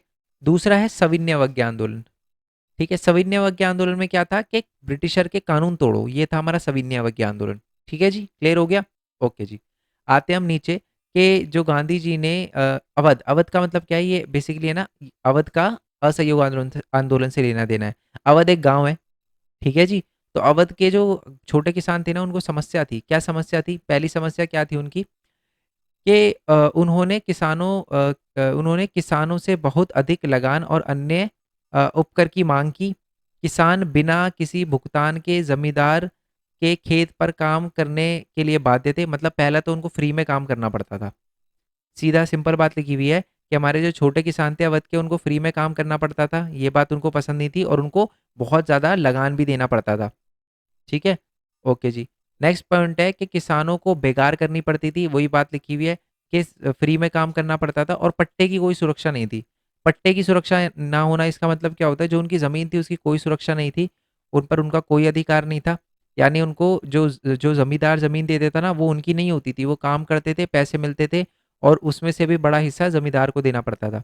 ठीक है? तो ये कुछ समस्या थी जो हमारे जो अवध के किसान हैं वो सामना कर रहे थे। पहले तो बढ़ावा टैक्स था, दूसरा फ्री में काम करना पड़ता था और तीसरा पट्टे की उनकी कोई सुरक्षा नहीं थी। पट्टा यहाँ पर ज़मीन का टुकड़ा है। ठीक है? अब जो बच्चा ये वीडियो नहीं देखेगा और डायरेक्ट पीडीएफ से मोस्ट इंपोर्टेंट क्वेश्चन करना शुरू कर देगा, वो तो कन्फ्यूज़ जाएगा कि यार ये पट्टे और पट्टा क्या लिखा हुआ है? Yes sir no? चलो जी, इसलिए मैं बोल रहा हूँ वीडियो देखना इंपॉर्टेंट है। ओके जी। नेक्स्ट वाले क्वेश्चन, और है ना, ये वाली पीडीएफ बेसिकली उन्हीं बच्चों के लिए फ़ायदेमंद हो पाएगी जिनको थोड़ा बहुत चैप्टर के बारे में पता हो। अगर आप बिल्कुल ही ब्लैंक हो चैप्टर के बारे में, तो आपको ये करने में भी दिक्कत आएगी। मैं आपको बोलूँगा नीचे डिस्क्रिप्शन में है ना, फुल चैप्टर में इन वन वीडियो, पूरा का पूरा चैप्टर मैंने एक ही वीडियो में समझा रखा है। अगर आपको वैसे तो समझने में, अगर आपने थोड़ा बहुत चैप्टर कर रखा है ना, तो ये क्वेश्चन समझ आ रहे होंगे आपको, बट अगर नहीं आ रहे तो रिक्वेस्ट है कि वो वीडियो देख लेना। ठीक है? नेक्स्ट क्वेश्चन पे आते हैं कि जलियांवाला बाग की घटना का प्रभाव का वर्णन कीजिए। अब देखो जलियांवाला बाग क्या हुआ था कि 13 अप्रैल 1919 में अमृतसर के अंदर बैसाखी का मेला लगा हुआ था। ठीक है? जो रॉलेट एक्ट सत्याग्रही थे ना, उन्होंने क्या किया था, बैसाखी में जो अमृतसर के अंदर मेला लगा हुआ था जलियांवाला बाग के अंदर, वहां पर इकट्ठा हुए थे और उनको नहीं पता था कि ब्रिटिशर ने मार्शल लॉ लगा रखा है, इकट्ठा नहीं हो सकते, ये वाला रूल निकाल रखा है।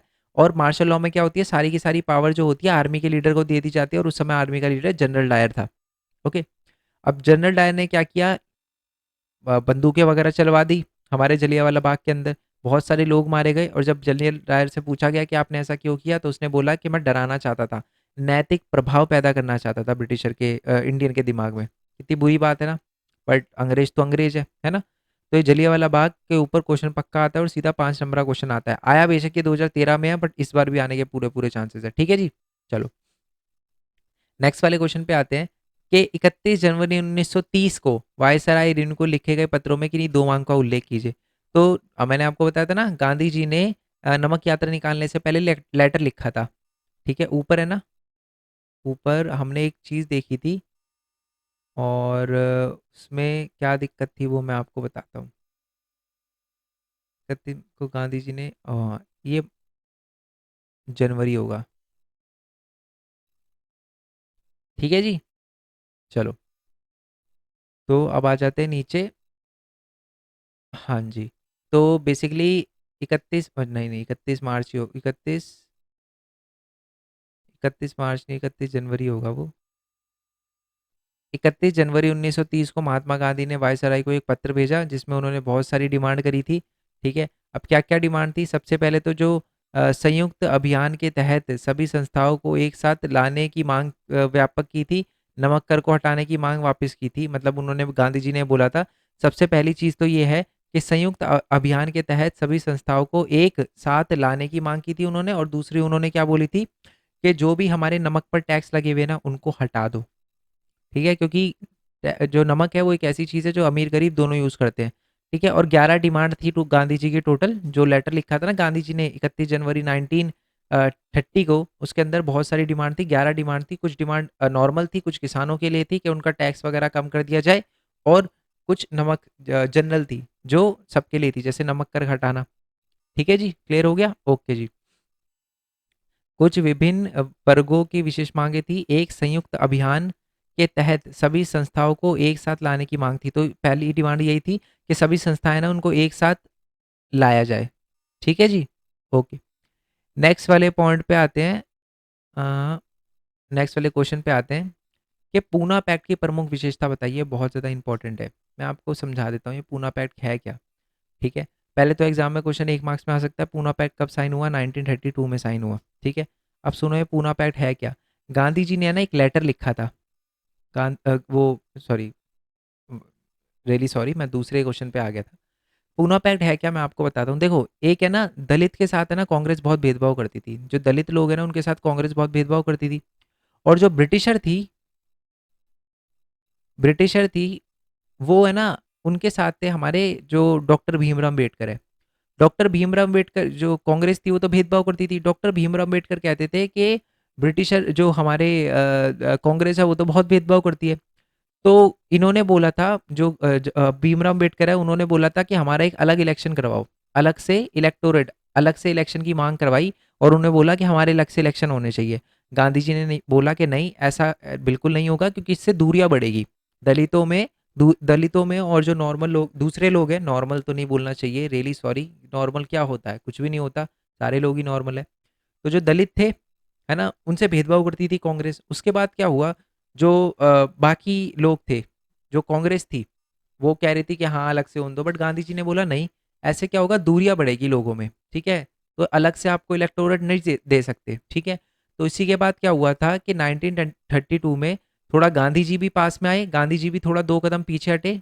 ओके, और जो भीमराव अम्बेडकर है 2 कदम वो भी पीछे हटे, और पूना पैक्ट साइन हुआ जिसमें यह बोला गया कि जो हमारे दलित हैं उनके लिए अलग से इलेक्शन तो नहीं होगा, बट हाँ उनके लिए कुछ सीट रिजर्व कर दी जाएगी। उसी को कहते हैं पूना पैक्ट। तो आज आपको पता है ना कि हमारे लोकसभा और राज्यसभा में सीटें रिजर्व है, वो इसी की वजह से, पूना पैक्ट की वजह से ही है। ठीक है जी, क्लियर हो गया? यस और नो? पक्का कोई दिक्कत है? मैं आपको आंसर समझा रहा हूँ, बाकी रीड तो आप करोगे तो आपको वैसे ही पता चल जाएगा। यस और नो? चलो जी, मैं एक बार पढ़ देता हूँ फिर भी आपके लिए। ठीक है, और ये क्वेश्चन यही है कि भीमराव अम्बेडकर ने, डॉक्टर भीमराव अम्बेडकर, B.R. अम्बेडकर ने जो दलित लोग हैं उनकी स्थिति को सही करने के लिए क्या क्या किया? पूना पैक्ट किया, पृथक निर्वाचन मंडल की मांग भी करी थी उन्होंने। ठीक है, और एक संस्था भी बनाई थी उन्होंने। मैं आपको दिखाता हूँ कि निर्वाचन मंडल और ये, हाँ ये चुनाव वगैरह के लिए नहीं, ये दो ही मांगे लिखी हुई है। और शैक्षिक संस्था और निर्वाचन मंडल पे सीट रिजर्व करने की मांग भी करी थी उन्होंने। ठीक है, मतलब शैक्षिक संस्थान में भी सीट रिजर्व करने की मांग करी थी, पृथक निर्वाचन मंडल की भी मांग करी थी, और बाद में एंड में पूना पैक्ट साइन करवाया था। ठीक है जी, ये भीमराव अम्बेडकर ने करवाया था। ओके, चलो, ये मैं आपको बता ही चुका हूँ। कांग्रेस के कुछ लोग अपने आप को बड़ा मानते थे, बाकी को छोटा मानते थे, है ना, भेदभाव करते थे। रीड करोगे आपको क्लियर हो जाएगा, मैं आपको कॉन्सेप्ट समझा रहा हूँ, बाकी पीडीएफ तो मैं दे ही दूंगा। ठीक है, चलो। सविनय अवज्ञा आंदोलन में महिलाओं ने कैसे पार्टिसिपेट करा? बहुत ही ज्यादा इंपॉर्टेंट क्वेश्चन है। ठीक है, अभी ही बता देता हूं मैं महिलाओं का। ठीक है, क्योंकि महिलाओं का क्वेश्चन ज्यादा आता है। एक तो महिलाओं का, और एक हमारे जो बड़े बड़े बिजनेसमैन हैं उनका क्वेश्चन ज्यादा आता है। पहले तो महिलाओं का सुन लो। गांधी जी की नमक यात्रा में भी महिलाएं जो है वो घर से बाहर बाहर निकली थी और उन्होंने आंदोलन में पार्ट लिया था। उन्होंने भी कपड़ों को जलाया था, शराब की दुकानों को घेरा वगैरह मतलब किया था, पिकेटिंग वगैरह करी थी, है ना। ओके, ये जो है महिलाओं ने भी किया था। साथ में शहरों में भी महिलाओं, जो गरीब अमीर जो जाति की वो थी ना, महिलाएं थी, उन्होंने भी पार्टिसिपेट करा था। और उनसे जब पूछा गया कि आप ऐसा क्यों कर रही हो, तो उन्होंने पता क्या बोला, उन्होंने बोला कि ये मेरी राष्ट्र सेवा है। ठीक है, ठीक है, इन्होंने बोला कि मेरा कर्तव्य है, ये मेरी पवित्र ड्यूटी है देश के प्रति। कितनी बढ़िया बात बोली महिलाओं ने। बट फिर भी उनका कुछ हुआ नहीं, उनका कुछ हुआ नहीं, इसका मतलब क्या है, उनको ना कुछ भी नहीं मिला उनको, मतलब उनको कोई रिस्पेक्ट नहीं गई। उनको लगा कि यार हम अगर ऐसा करेंगे, हम पार्टिसिपेट कर रहे हैं तो हमको कोई बड़ी पोस्ट भी मिलेगी कांग्रेस में, हमारा भी प्रतिनिधि होगा, कोई फीमेल भी प्रतिनिधि करेगी। बट ऐसा कुछ भी नहीं हुआ, कुछ भी नहीं हुआ। महिलाओं को कोई भी वो नहीं दिया गया, इंपॉर्टेंस नहीं दी गई। सिर्फ हाँ कि हाँ ठीक है, अच्छी बात है, आप पार्टिसिपेट कर रहे हो, बस इतना ही। कुछ मांगो मत इन रिटर्न, ये बोल दिया गया एक तरह से अचानक, है ना। और जेल वगैरह भी गई थी, ये भी लिखना आप। ओके चलो जी, नेक्स्ट वाले, ये बहुत ही ज़्यादा इंपॉर्टेंट क्वेश्चन है, मैं आपको बता दूं, बहुत ही ज़्यादा इंपॉर्टेंट क्वेश्चन है कि महिलाओं ने कैसे पार्टिसिपेट करा। नेक्स्ट वाले क्वेश्चन पे आते हैं। नेक्स्ट वाला क्वेश्चन है, सविनय अवज्ञा आंदोलन की सीमाओं का वर्णन करें। सविनय अवज्ञा आंदोलन जो नमक यात्रा वाली थी ना, वो है ना बहुत ज़्यादा सक्सेसफुल हो सकती थी, बट इतनी ज़्यादा सक्सेसफुल नहीं हो पाई। रीज़न क्या थे? पहला रीज़न तो था कि दलितों की सीमित भागीदारी, क्योंकि कांग्रेस बहुत भेदभाव करती थी, तो दलितों ने बहुत कम पार्टिसिपेट करा कि यार ये लोग हमारे साथ भेदभाव करते हैं, हम इनके आंदोलन में क्यों जाए। दूसरा, मुसलमानों ने भी बहुत कम भागीदारी अपनाई, भागीदारी की। क्यों? क्योंकि जो कांग्रेस थी उस समय वो हिंदू महासभा के पास थी, तो मुसलमानों को लगा कि यार ये तो गलत है, तो हिंदू धर्म को अपने पास ज़्यादा देख रही है, तो इसलिए उन्होंने पार्टिसिपेट नहीं करा। ठीक है। और दूसरा है कि सविनय अवज्ञा आंदोलन में अलग अलग लोगों की अलग अलग आकांक्षाएं थी। ठीक है, अमीर बिजनेसमैन कुछ और चाहता था, गरीब किसान कुछ और चाहता था, है ना, वर्कर कुछ और चाहते थे, तो सबकी अलग अलग आकांक्षाएं थी। ये एक बहुत बड़ी प्रॉब्लम थी। और नेक्स्ट है कि जो कांग्रेस है ना, वो बड़े व्यापारी को सपोर्ट करते थे, श्रमिकों को सपोर्ट नहीं करते थे, है ना। वर्कर बोलते थे कि हमारी सैलरी तो बढ़वाओ, सैलरी बढ़वाने की बात भी करो, बट कांग्रेस जो थी वो चुप रहती थी। क्यों? क्योंकि व्यापारी वर्ग है ना, कांग्रेस को पैसे दे रहे थे आंदोलन चलाने के लिए। तो ये भी एक वजह थी जिसकी वजह से औद्योगिक श्रमिकों ने भी पार्टिसिपेट नहीं करा और थोड़ा कमजोर हुआ आंदोलन। तो ये कुछ वजह थी। ठीक है, चलो नेक्स्ट वाला क्वेश्चन है कि वो रॉल अटैक वाला ही पूरा का पूरा आपको वर्णन करना है, रॉल अटैक का। ठीक है, मैंने यहाँ पर हर एक क्वेश्चन लिख रखा है जो प्रीवियस ईयर पेपर में आ रखा है, इसलिए आपको क्वेश्चन थोड़े से ज़्यादा देखने के लिए मिल रहे हैं। नेक्स्ट वाले क्वेश्चन पे आते हैं। नेक्स्ट वाला क्वेश्चन जो है वो आंध्र प्रदेश के गोदाम हिल्स के अंदर, ठीक है, असहयोग आंदोलन में शहरों में कैसे पार्टिसिपेट करा। एक हम ये भी देख लेते हैं, गाँव के अंदर जो गोदाम हिल्स होती है ना, वहाँ पर लोगों ने कैसे पार्टिसिपेट करा उसके बारे में देखने वाले हम। ठीक है जी। तो मैं आपको बता दूं कि आंध्र प्रदेश के अंदर होता आदिवासी लोगों ने कैसे विद्रोह वगैरह किया, पार्टिसिपेट किया।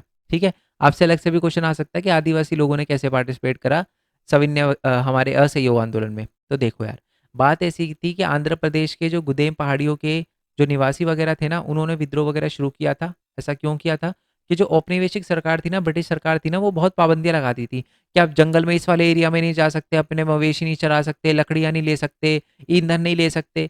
ये चीज़ जो है ना, वो हमारे लोगों को, जो गोदाम हिल्स के लोग थे, आदिवासी थे, उनको बिल्कुल पसंद नहीं आई।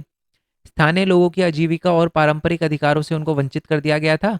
और ब्रिटिश जो थी विद्रोह तब शुरू हुआ जब सरकार ने पहाड़ी लोगों को सड़क निर्माण के लिए बेगार का योगदान करने के लिए मजबूर किया। मतलब है ना, आदिवासियों को पकड़ पकड़ के उनको जबरदस्ती बोला गया कि आप काम करो, सड़क बनाएंगे। ठीक है, तो ये सब चीज़ें हुई ना, तो गोदाम हिल्स के जो लोग थे, गोदाम पहाड़ियों के जो लोग थे, आदिवासी थे, उन्होंने आंदोलन करना शुरू कर दिया। ठीक है, चलो विद्रोह करना शुरू कर दिया। अब ये क्वेश्चन इंपॉर्टेंट है बहुत ज़्यादा कि सविनय अवज्ञा आंदोलन और असहयोग आंदोलन में क्या डिफरेंस है। ठीक है जी, रियली सॉरी।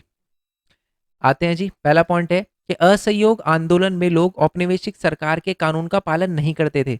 इसमें क्या था, कानून को तोड़ते थे, इसमें पालन नहीं करते थे और उसमें तोड़ते थे, कानून जानबूझ के तोड़ते थे। नमक कर हमने तोड़ा था ना, यस और नो। चलो नेक्स्ट है कि ये शांतिपूर्वक था, बट यहाँ पर तो आपको पता है दपड़दू हो गई थी, यस और नो। जब हमने कानून तोड़ा था, नमक कर तोड़ा था, तो बहुत सारे लोग जेल में भी गए थे। इसमें ना मुसलमानों ने बड़ी संख्या में पार्टिसिपेट करा था, है ना, क्योंकि असहयोग आंदोलन में खिलाफत की बात भी हो रही थी, बट सविनय अवज्ञा आंदोलन में मुसलमानों ने बड़े लेवल पे पार्टिसिपेट नहीं करा था। स्वराज प्राप्त करने के लिए हिंदू और मुस्लिम एकजुट करने के लिए असहयोग आंदोलन शुरू किया गया, और ये जो है वो पूर्ण स्वराज के लिए शुरू किया गया। तो मोटिव भी अलग अलग था। ठीक है जी, मोस्ट इंपॉर्टेंट है ये वाला क्वेश्चन। ओके चलो नेक्स्ट वाले क्वेश्चन पे पूरे नमक यात्रा की वो पूरी की पूरी स्टोरी बता रखी है, इसे बहुत अच्छे से करनी है क्योंकि नमक यात्रा का क्वेश्चन बनेगा। देखो कुछ क्वेश्चन जलियांवाला बाग जैसे नमक यात्रा, ऐसे क्वेश्चन बनते ही बनते हैं।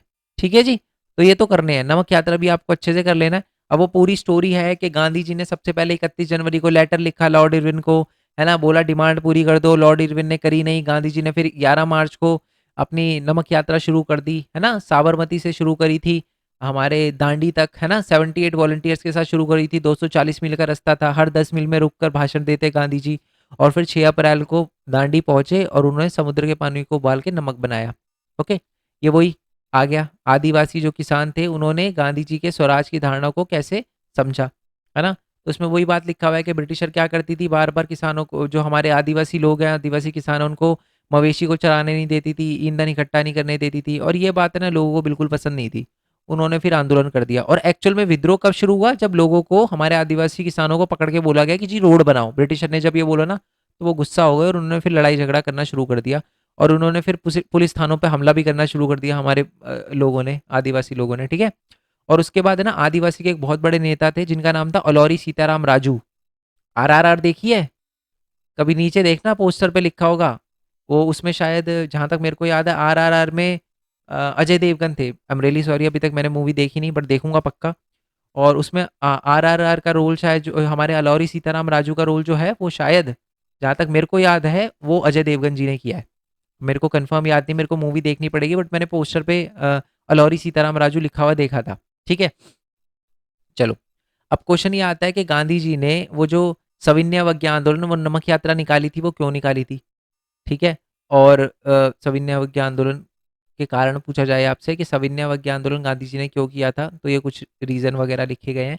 आपको क्वेश्चन घुमा के भी पूछा जा सकता है कि साइमन कमीशन के भारत आगमन पर गो बैक साइमन के नारे के साथ उसका स्वागत क्यों किया गया, भारतीयों की इस प्रतिक्रिया के तर्कों का समर्थन करे। पहले तो इसका आंसर सुन लो, ये सिंपल आंसर है कि जब साइमन कमीशन है ना, एक कमीशन बनाई गई थी जिसमें 7 मेंबर थे, ठीक है। और वो कमीशन बनाई थी गई थी ताकि भारत में कुछ संवैधानिक जो है या विकास किया जा सके। अब उसमें दिक्कत ये थी, उसमें कोई भी इंडियन नहीं था, इसलिए देखो, इंडिया के लिए बनाई जा रही है बट कोई इंडियन ही नहीं है, तो इंडिया के सारे लोगों ने उसको बॉयकॉट किया। जैसे ही वो एयरपोर्ट पे आए ना, तो एयरपोर्ट पे आते ही उन्होंने सबसे पहले पोस्टर देखा कि साइमन गो बैक, है ना, और साइमन, जॉन साइमन जो थे लीडर थे, इसलिए उसका नाम साइमन कमीशन पड़ गया। ज्यादातर लीडर के नाम से ही जो है वो कमीशन का नाम पड़ता है, जैसे मंडल कमीशन, बिंदेश्वरी प्रसाद मंडल के नाम पे पड़ी थी, तो मंडल कमीशन, है ना। चलो, तो अब ये है कि बेसिकली जो सविनय अवज्ञा आंदोलन है, उसका क्या क्या कारण था। तो पहला तो साइमन कमीशन विफल हो गया था, दूसरी बात है आर्थिक मंदी आ गई थी, ठीक है, दूसरी बात, और उसके बाद है कि बहुत सारे ब्रिटिशर के गलत गलत कानून थे और भारत के लोगों को पूरी आज़ादी चाहिए थी। तो ये 4 वजह थी जिसकी वजह से गांधी जी ने सविनय अवज्ञा आंदोलन शुरू किया। इसमें से सबसे इंपॉर्टेंट ये दमनकारी औपनिवेशिक कानून है, नमक वाला, और यही एक मेन रीजन था जिसकी वजह से गांधी जी ने फिर नमक कर को तोड़ने के लिए नमक यात्रा निकाली थी। ठीक है जी, क्लियर है, कोई दिक्कत? ओके जी, ओके, अब आ जाओ जी। क्वेश्चन क्या था, महिलाओं ने कैसे पार्टिसिपेट करा, देख लिया ना ये क्वेश्चन हमने। ओके, अब हम देखेंगे कि उद्योगपतियों ने कैसे पार्टिसिपेट करा, व्यापारिक वर्गों ने कैसे, एक है ना इसमें सबसे इंपॉर्टेंट है उद्योगपति। मैंने जब मोस्ट इंपॉर्टेंट क्वेश्चन हो जो सैंपल पेपर वगैरह और क्वेश्चन पेपर वगैरह देखे ना लास्ट ईयर के प्रीवियस ईयर क्वेश्चन, तो सबसे ज्यादा इसी का आ रखा है, उद्योगपति का। ये देखो, ये भी उद्योगपति का है ना, ये भी व्यवसायिक वर्ग, ये भी ये सारे उद्योगपति, ये सारे, ये देखो 2017 में, 2014 में, 2000, ये 2010 में, 14 में, 17 में, 2015 अखिल ऑल इंडिया में, 2014, मतलब इतनी बार आ रखा है ये वाला क्वेश्चन कि बहुत ही ज्यादा चांस है इसके। ठीक है, अब देखो सबसे ये अमीर किसानों का भी लिखा हुआ है, तो अमीर किसानों का भी रीड कर लेना कि किसानों ने कैसे पार्टिसिपेट करा। और 1 मार्क्स में क्वेश्चन भी आ सकता है कि जो हमारे गुजरात के अमीर किसान थे उनको क्या कहा जाता था, पटीदार्स, क्या कहा जाता था, पटीदार्स। ठीक है जी, चलो, ये चाहते थे कि ब्रिटिश जो है ना टैक्स लेते हैं ना वो कम कर दिया जाए। ओके, गरीब किसान क्या चाहते थे कि उनके जिस जमीन पे वो काम कर रहे हैं ना, उस पे जो उनको किराया देना पड़ रहा है वो किराया ना देना पड़े। ठीक है जी, ओके। अब हम बात करते हैं जी हमारे अमीर व्यापारिक वर्गों का। मैं आपको बता देता हूँ क्योंकि ये थोड़ा सा इंपॉर्टेंट है, बाकी आप रीड करोगे क्लियर हो जाएगा, कोई दिक्कत नहीं है। ठीक है, मैं आपको टाइम, चलो मैं आपको थोड़ा टाइम देता हूँ, आप पॉज कर लो। ये अमीर किसानों का है, पॉज कर लो एक बार और रीड कर लो। ठीक है, करूँ आगे? चलो जी, ये गरीब किसानों का है, इसे रीड कर लो। यहाँ से व्यापारिक वर्ग का शुरू हो गया। ठीक है, व्यापारिक वर्ग का बता देता हूँ।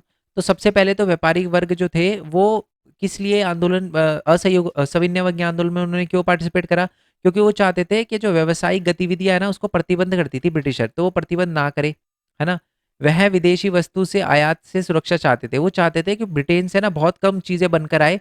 ठीक है, क्यों? क्योंकि इससे ना इंडिया की चीज, इंडिया के बने व्यापारियों की कोई चीज खरीदता नहीं था, क्योंकि ब्रिटेन से जो चीजें आती थी वो सस्ती होती थी, है ना।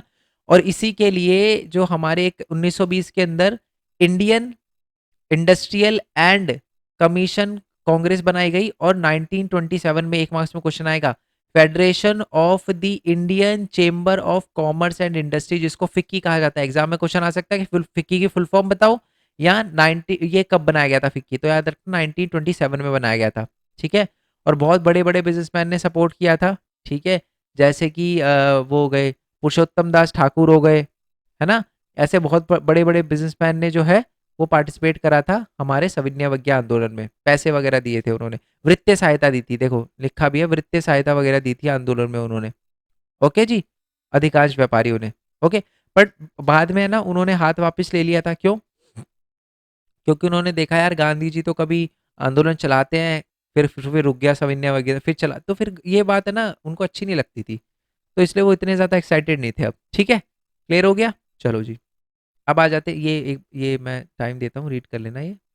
ठीक है, ये वो लिखा हुआ है क्या, ये हमारे औद्योगिक मजदूरों के बारे में लिखा हुआ है। ठीक है, ये ऊपर वाला जो पैराग्राफ है ये हमारे व्यापारिक वर्ग का है।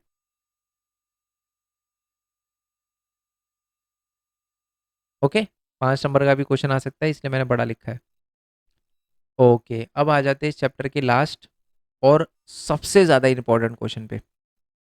ठीक है, क्वेश्चन क्या है सुन लो, और ये क्वेश्चन मैं सपोर्टिंग मटेरियल से दिखाऊंगा क्योंकि आंसर उसमें थोड़ा छोटा लिखा हुआ है, क्योंकि बच्चे बोलते हैं कि सर बड़ा वाला आंसर है, ये कोई दिक्कत नहीं, मैं बता देता हूँ। जो हमारा सविनय सॉरी, भारत में जब 1947 में लोगों के अंदर देशभक्ति की भावना, अपनेपन की भावना, एकजुट करने के लिए क्या क्या किया उसके बारे में आपको बताना है। घुमा फिरा के कुछ भी क्वेश्चन आ जाए इससे रिलेटेड, मैं आपको क्वेश्चन भी दिखा देता हूँ घुमा फिरा के क्वेश्चन कैसे आ सकता है। ठीक है, आपसे इनमें से कोई भी क्वेश्चन आए, ठीक है, आंसर यही होगा ऊपर वाला। ठीक है जी, कहीं ना कहीं क्वेश्चन अपनेपन की भावना वाला ही टॉपिक है। यस और नो, कि सांस्कृतिक प्रक्रिया क्या है, मैं आपको इसमें भी दिखा देता हूँ, ये क्वेश्चन आ रखा है। ठीक है, ये सपोर्टिंग मटेरियल है, सपोर्टिंग मटेरियल के भी कुछ, डोंट वरी, सपोर्टिंग मटेरियल का एक एक क्वेश्चन जो है वो हम इसके अंदर कर चुके हैं, मोस्ट इंपॉर्टेंट क्वेश्चन वाली वीडियो में मैंने देख लिया। सपोर्टिंग मटेरियल में भी मैक्सिमम प्रीवियस ईयर क्वेश्चन ही है, मैक्सिमम क्या, सारे के सारे। ठीक है, पहले तो मैं वो वाला क्वेश्चन दिखा देता हूँ आपको जो मैं बोल रहा हूँ, कौन सा, अपनेपन की भावना वाला, वो दिखा देता हूँ मैं आपको, क्योंकि वो थोड़ा सा छोटा है, उसका क्वेश्चन भी आ रखा है। ये रहा जी, लोगों में सामूहिक अपनेपन की भावना जगाने के लिए क्या क्या किया, ये रहा जी क्वेश्चन। तो सबसे पहले चित्रों और प्रतीकों का यूज किया गया। चित्र और प्रतीक कैसे, जैसे भारत माता की पिक्चर किसने बनाई थी सबसे पहले, बंकिम चंद्र चट्टोपाध्याय ने। यस सर नो, क्लियर हो गया नहीं हो गया, ओके। उसके बाद लोक कथाएं, बहुत तो है ना लोगों में, बात ये थी लोगों में ना बहुत, आप कह सकते हो कि उनको लग रहा था कि यार हमने तो कुछ किया ही नहीं, ब्रिटिश यहाँ से चले जाएंगे तो हम तो बिल्कुल पत्ते पहनेंगे, है ना, ये लगता था लोगों को, ब्रिटिश चले जाएंगे तो हमारी हालत बहुत खराब हो जाएगी। तो बट ऐसा नहीं था, तो इसलिए जो हमारे पुराने शूरवीर थे ना, लोक कथाएं थी जो हमारी पुरानी, उनको दोबारा से लिखा गया और बताया गया, देखो हमारा इतिहास अंग्रेजों से बहुत अच्छा है, अंग्रेज अंग्रेज चले गए तो बुरा नहीं होगा, अच्छा होगा, है ना। चलो, ये चीज हुई। इसके साथ साथ क्या हुआ कि चिन्ह वगैरह का यूज किया गया, झंडे वगैरह का यूज किया लोगों में देशभक्ति की भावना जगाने के लिए, है ना। ये सारी की सारी चीजें, जैसे तिरंगा है, अब मैं जब बोलता हूँ तिरंगा, जब मैं बोलता हूँ भारत के 3 रंगा हमारा तिरंगा, तो चाहे हिंदू हो, मुस्लिम हो, सिख हो, ईसाई हो, क्रिश्चियन, पारसी, यहूदी, कोई भी हो इंडियन, उसके सबके लिए इक्वली वैल्यूएबल रखता है और बहुत ज्यादा वैल्यू रखता है। यस और नो, तो ये क्या, अब देखो हिंदू अलग जाएगा, मुस्लिम अलग जाएगा, सिख अलग जाएगा, क्रिश्चियन अलग जाएगा, पारसी, सारे अपने अपने अलग अलग अलग रास्ते पे जाएंगे, बट जब तिरंगे की बात होगी तो सब आएंगे। यस और नो, तो ये क्यों, ये चिन्ह वगैरह क्या है, ये अपनेपन की भावना जगाता है। जब हम भारत माता बोलते हैं तो क्या मतलब, मेरी माता है सिर्फ, क्या हिंदुओं की माता है, मुस्लिम की माता है, क्रिश्चियन की, सबकी माता है। यस और नो, तो ये क्या है, ये भी एक अपनेपन की भावना है। ठीक है, जब हम भारत माता बोलते हैं तो इसका मतलब कोई पर्टिकुलर पर्सन की बात नहीं होती। ठीक है, यहाँ पर्टिकुलर रिलीजन की बात नहीं होती, पर्टिकुलर कल्चर या लैंग्वेज की बात नहीं होती कि जी भारत माता तो हिंदी वर्ड है तो ऐसा नहीं है। वो पूरे इंडिया की माता है, पूरे इंडिया में जितने भी लोग हैं सब मानते हैं। ये क्या है, एक सामूहिक पहचान है। जब राष्ट्रगान बोला जाता है हम सब उठते हैं, क्यों, क्यों उठते हैं, क्योंकि ये भी एक सामूहिक पहचान है। ठीक है जी, चलो और चिन्ह वगैरह का भी यूज़ किया गया था, तो भी मैंने आपको बता दिया कि तिरंगा वगैरह उस समय हरा, पीला और लाल रंग का हुआ करता था और उस पे 8 कमल थे और वो जो 8 कमल थे ना, वो ब्रिटिशर के 8 एरिया को, 8 क्षेत्र को, ठीक है, रिप्रेजेंट करते थे। ओके? और इतिहास की भी पुनर्व्याख्या की गई। इतिहास की पुनर्व्याख्या नहीं, जो भी हमने इतिहास में बहुत सारी चीज़ें, जैसे आर्यभट्टा ने ज़ीरो की खोज करी थी और जो हमारे रामानुजन जी थे, उन्होंने भी, मैथमेटिशियन थे वो, तो उनकी भी जो भी उन्होंने हिस्ट्री में जो भी अच्छे-अच्छे काम करे थे, वो सारा का सारा लिखा गया। और आपको पता है वंदे मातरम के बारे में तो आपको पता ही है, बंकिम चंद्र चट्टोपाध्याय ने वंदे मातरम वगैरह लिखा था 1870 के दशक में। ठीक है जी? तो ये सारी की सारी चीज़ें करी गई। क्या? पिक्चर का यूज़ किया गया भारत माता की, है ना? भारत माता का प्रतीक का यूज़ किया गया, लोक कथाएँ लिखी गई, है ना? और चिन्ह का यूज़ किया गया, तिरंगे वगैरह का यूज़ किया गया। ओके, हमारे जो इतिहास है उसको दोबारा से लिखा गया और साथ ही में हमारे लोकगीत वगैरह भी लिखे गए, गीत वगैरह जो वंदे मातरम है उसको भी लिखा गया और ये गाया भी गया बहुत बड़े लेवल पे। ठीक है? और इससे हुआ क्या, लोगों में एकजुटता की भावना जागी। यस और नो? क्लियर हुआ ना? कोई दिक्कत नहीं है ना इसके अंदर? चलो, तो बाकी ये सारे के सारे हमारे मोस्ट इंपॉर्टेंट क्वेश्चन यहीं पर क्लियर होते हैं। कुछ टाइम में इसकी जो पीडीएफ है, ठीक है, एक चीज और बता देता हूँ यार मैं यहाँ पर, वो चीज क्या है, वो है जी, जस्ट अ सेकेंड, बताना बहुत इंपॉर्टेंट है, फिर आप थोड़ा, वो है ना 31 जनवरी होना चाहिए। हाँ, लॉर्ड इरविन ने जो लेटर लिखा था ना, वो 31 जनवरी को लिखा था। कहीं कहीं वहाँ पर इसी पीडीएफ के अंदर मैंने 31 मार्च लिख दिया है, उसको सही कर लेना, टाइपिंग में मेरे से मिस्टेक हो गई होगी। समझ जाओ यार, ये टाइप करने में बहुत डिफिकल्टी होती है ना? चलो, बाकी क्लियर हो गए ना आपको? अगर कोई दिक्कत आए तो मेरे को नीचे कमेंट बॉक्स में बता देना।